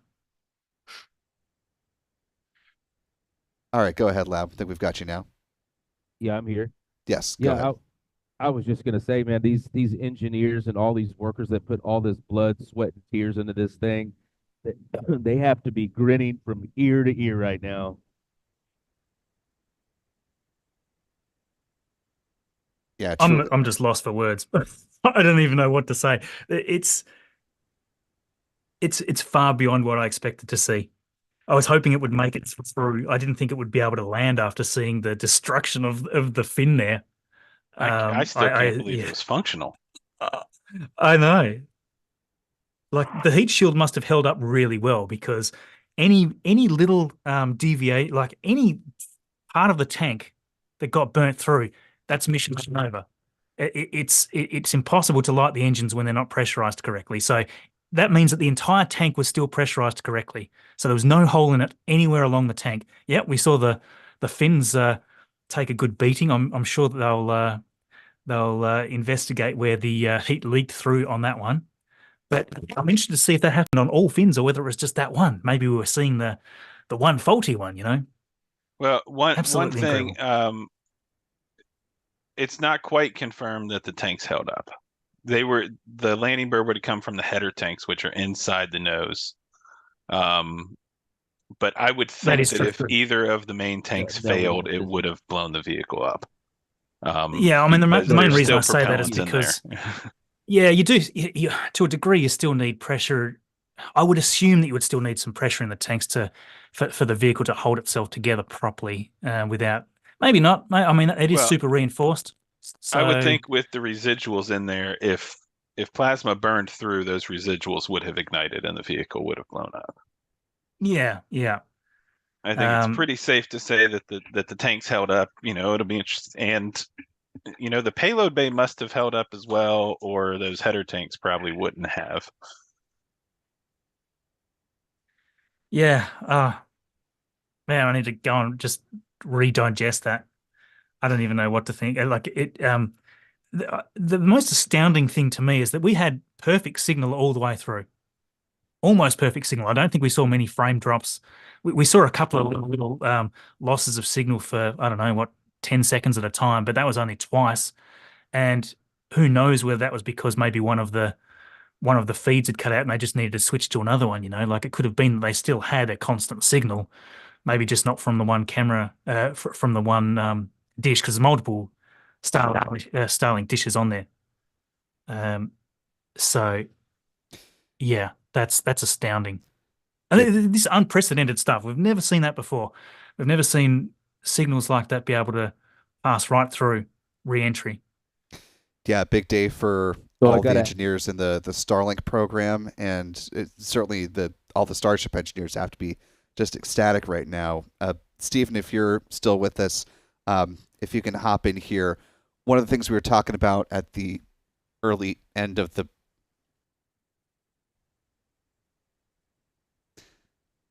Stephen, just checking you're still with us. Yeah, well, can you hear me? Yep, we got you. Alrighty. I was gonna say, coming into this launch, the FAA, in their approval of the launch license modification to allow this mission to move forward, did note that there were, a few different contingencies under which this type of mission ending would qualify as just a part of the flight and would not necessitate another mishap investigation like we've seen in between flights or leading up to flights 2, 3, and 4. Based off your reporting and from what we've seen, obviously still early days, and they're going to have to double check everything. But it seems like this may have fallen under one of those contingency plans, and we may see Flight 5 before too much longer. The turnaround time may be much faster than between 3 and 4. Is that kind of how you're seeing it? Yeah, well, that would be my assessment right now. I would be curious to know, by all indications, these two vehicles, the Super Heavy and the ship, both splashed down where they were supposed to, but I would like to get confirmation of that to make sure there wasn't any debris or anything that fell outside of the designated zones, because that was one of the potential triggers for a mishap investigation. If anything fell outside of the designated recovery zone, either in the Gulf or the Indian Ocean, by all indications, everything was right on the money, right on track. So I suspect no mishap investigation, and that will drastically shorten time that the FAA needs to issue another launch license for the Flight 5 of Starship. I've already seen the ship for Flight 5 hot fired. I don't think we've seen the booster. Maybe somebody else can confirm that. We haven't seen the booster hot fired for Flight 5 yet, right? Correct. So I could see Flight 5 happening, in a couple of months, or maybe even less. We'll see. Yeah, look, I wouldn't be at all surprised to see, like, as long as there's no sort of, anything at the pad damaged too severely that might take them a month or two to fix. It seemed like a very clean liftoff. We didn't see any debris flying anywhere. Even the chopsticks were sort of simulating the grab, so they were all operational, right? So that's a great sign right there that there's not much damage to any of those arms.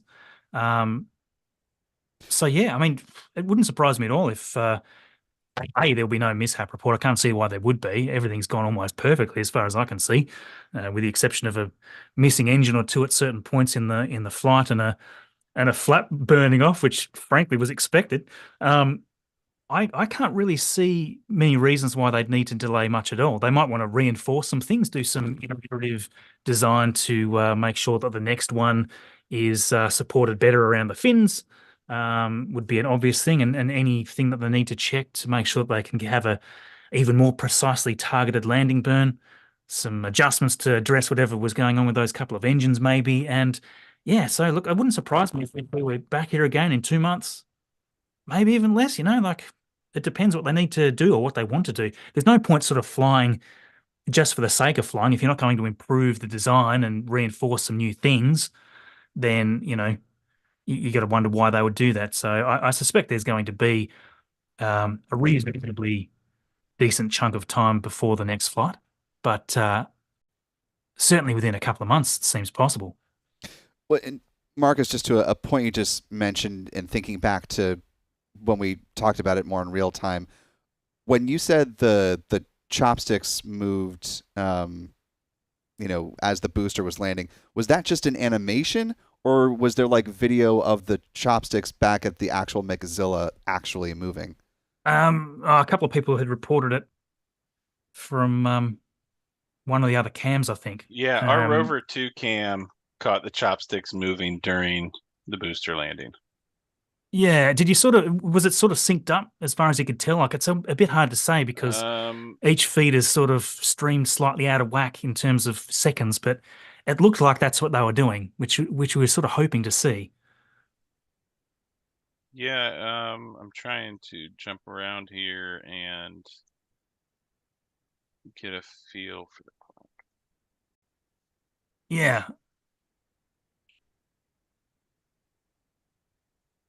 Yeah, I'm sure that's what they were doing. Makes complete sense. We were sort of speculating on that earlier today. So it's a great sign because all the arms, the hydraulics, everything involved with that, they were all perfectly fine. Otherwise, it wouldn't have been able to perform that, and that would have been one of the big things they wanted to make sure of. Yeah, they were moving between 7.5 and 8 minutes. It looks like after launch, which is right when the Super Heavy was doing its soft splashdown. Yeah. How about that? I feel like I've been totally ignoring the comment thread all this time. How's everybody feeling after that? Let's bring up the chats. 23,000 people here still, even after the stream is finished. And look at the messages coming through.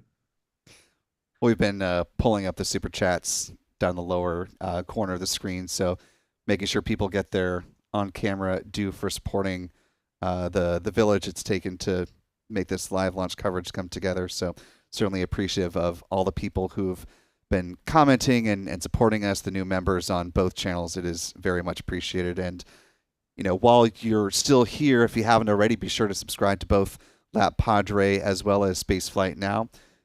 We do similar, but if you want to pull a commercial crew program analogy, it's a similar, but it's a dissimilar redundancy, if you will. We both have, great content on each channel, and it's worth subscribing to both, as well as to Marcus House, of course. We're all three doing a lot of interesting reporting and work here, covering the space beat and doing it all just slightly differently. So you'll get a little bit of a different flavor with each of these channels on YouTube, but definitely worth a watch. Hey, thank you. It's always a real pleasure to be able to sort of, I mean, we sort of do sort of these summaries, I guess, of all the big things that happened each week. So it's sort of not too much content published all the time. And I think that's a nice mix, the way we do it. But yeah, I mean, there's second to none. Spaceflight Now, I quite constantly come to check out what your feeds are looking like from, especially Starship launches, Falcon 9 launches, things like this. Starship launches and Falcon 9 launches. It's really incredible the work you do. You picked up some great footage of the jellyfish plume a couple of weeks back, and it was just astounding. I don't think anyone else got the shot like that.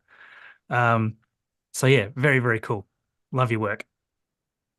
Likewise, the work that goes into the cameras around Starbase from Lab, like, it's astounding. I don't think people really fully understand how much work it takes to keep those running and how much management is in behind the scenes, pointing cameras where action is going on. Like, these are big jobs taking a lot of time. And so yeah, look, any subscriptions to those guys, and any patron support, any funding, it's absolutely crucial so that we all get to see the views. I'm no different, so thank you everybody for supporting just everything here, because I mean, for me, this is one of those life-changing things for me. I mean, about 7 or 8 years ago when this whole thing started, to think that we would have had these outside views and wonderful people like Lab and various other providers out there having cameras pointing in, seeing all this evolve.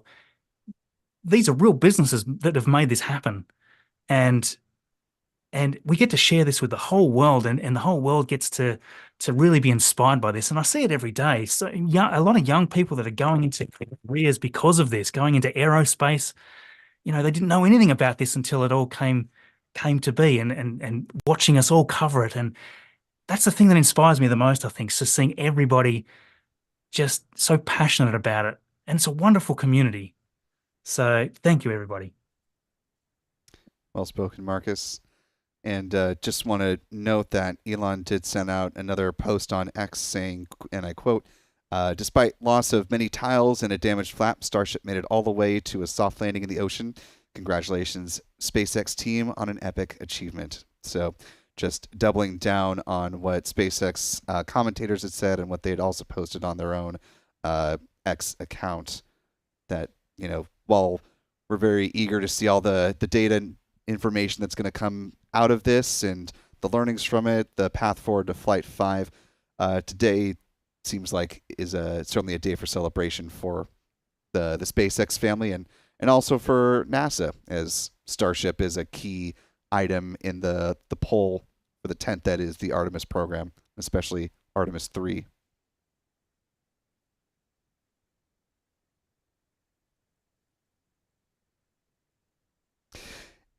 And with that, we've done a lot of talking here. There's been a lot to cover, and we really appreciate, as Marcus was saying, all of the folks who have been with us for the gamut of what has been very robust live launch coverage across the LabPadre and Spaceflight Now channels. So want to give a sincere thank you to all of the members of both teams that have made this live launch coverage possible.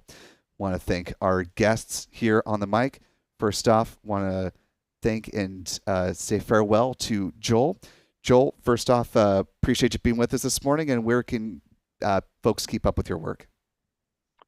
Yeah, thanks. Subscribe to LabPadre, watch our weekly update videos, and you can follow me on Twitter at WL_animal. Awesome. Thanks, everybody. Can't wait to look forward to 5 and see what changes SpaceX makes between now and then. Absolutely. Marcus House, you can find on his YouTube channel simply by searching Marcus House. But Marcus, thanks again for the kind words and for the insight and analysis. Besides the YouTube channel, where can folks follow you, and what have you got cooking in the hopper these days? Yeah, thanks very much. Yeah, I mean, you just Google my name basically, and you'll find me. I've got a YouTube channel there, and I've got an account on X. We've got 170 odd thousand followers there. So yeah, love interacting with everybody. But yeah, look, this has just been an absolutely incredible day. I'm not going to forget this one. I'll always remember being here on this live stream with you guys. This is one of those key moments where reusability has been essentially proven at this point. Like, this is something that that's never been done before. So thank you everybody for joining. It's been an absolute pleasure. Thanks for the wonderful commentary, and Lab, Stephen, Joel, and of course Will. Thank you so much for having me here. Absolutely. It's been our pleasure as well. And rounding out the panel of commentators, Stephen. Of course, folks can find your work over on Ars Technica alongside your colleague Eric Berger. Where else can folks find your work, and what do you have your eye on for this coming week? Obviously, we've got Starliner currently docking to the space station as we speak. Yeah, well, the Starliner is going to be kind of a big focus for me over the next week or two, probably, as they dock with the ISS, and then the all-important return, reentry, and landing, probably in Mexico in a week or two. So I'll be monitoring that during the duration of the mission. That flight isn't over, still many milestones to come. But today, my colleague Eric is handling that for me, and I am here at Starbase over at Starship. I can show you some. We certainly appreciate you being with us again today, Stephen. And of course, one of the men of the hour, our friend Lab over the lab of LabPadre. Always appreciate doing these live streams with you, my friend. Final thoughts as we wrap up our live coverage on Flight 4 of Starship. Well, I think we're going to see another one very soon. It was almost 90 days from Flight 3 to Flight 4. And as y'all were speculating earlier, I could see one as soon as 60 days, as long as the FAA approves. We didn't really have any major mishaps. I can't wait to see another one. And, you know, I appreciate all of y'all for helping us out on the live stream today. Marcus, I can't wait to see you down here one day. One of these days. Thank you. Yeah, look, we'll I think we need to make it over there for a catch. If they're gonna go for a catch in Flight 5 or 6, I think I've got to be there with you guys. Right on. And I think Joel, I'll be seeing Joel here in October for Crowfest. And if we could get a Starship launch without any other launches interfering, we can get Will back in the house. And we usually have Stephen here by my side, as always. I appreciate all of you all here. It's been a pleasure.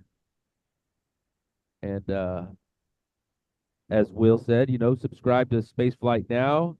Subscribe to Marcus House, follow Joel on Twitter, and of course, subscribe to LabPadre Space as well. We got Boca Brain also here next to us, giving us all the good intel. So thank you all. It's been a pleasure working with everybody today, and thank you all for the super chat and all the new memberships. It really helps to keep all of our equipment going out here.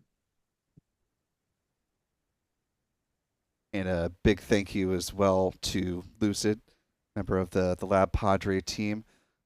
Also want to thank a couple more folks on our side of the coin, our photographers Adam Bernstein and Michael Kane, and our friend Chuck Briggs, all down there to track the mission. And we certainly appreciate the hard work of all of you guys and all of the members of both the LabPadre and the Spaceflight Now teams that made it happen. Most importantly, though, as Lewis was just saying there a second ago, thanks to you for watching at home or wherever you are around the world, whether you've been watching through the Spaceflight Now or the LabPadre side of this simulcast stream.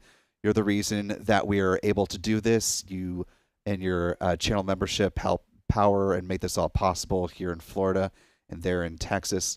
So a sincere thank you to everyone for making weeks like this possible.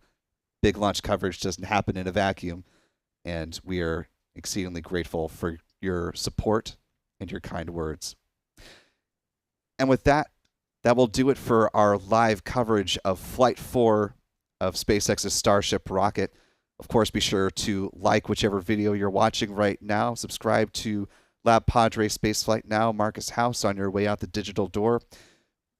Lots more coverage as we continue on in 2024. It is only June 6th, ladies and gentlemen. One last photo from Michael Kane, one of our photographers there on the ground of the ascent of this mission, and we will leave you with this image as we say goodbye. So for all of us here, for LabPadre, for Spaceflight Now, I'm Will Robinson Smith. It's been a pleasure being your commentator. And folks, we will see you next time. Bye-bye.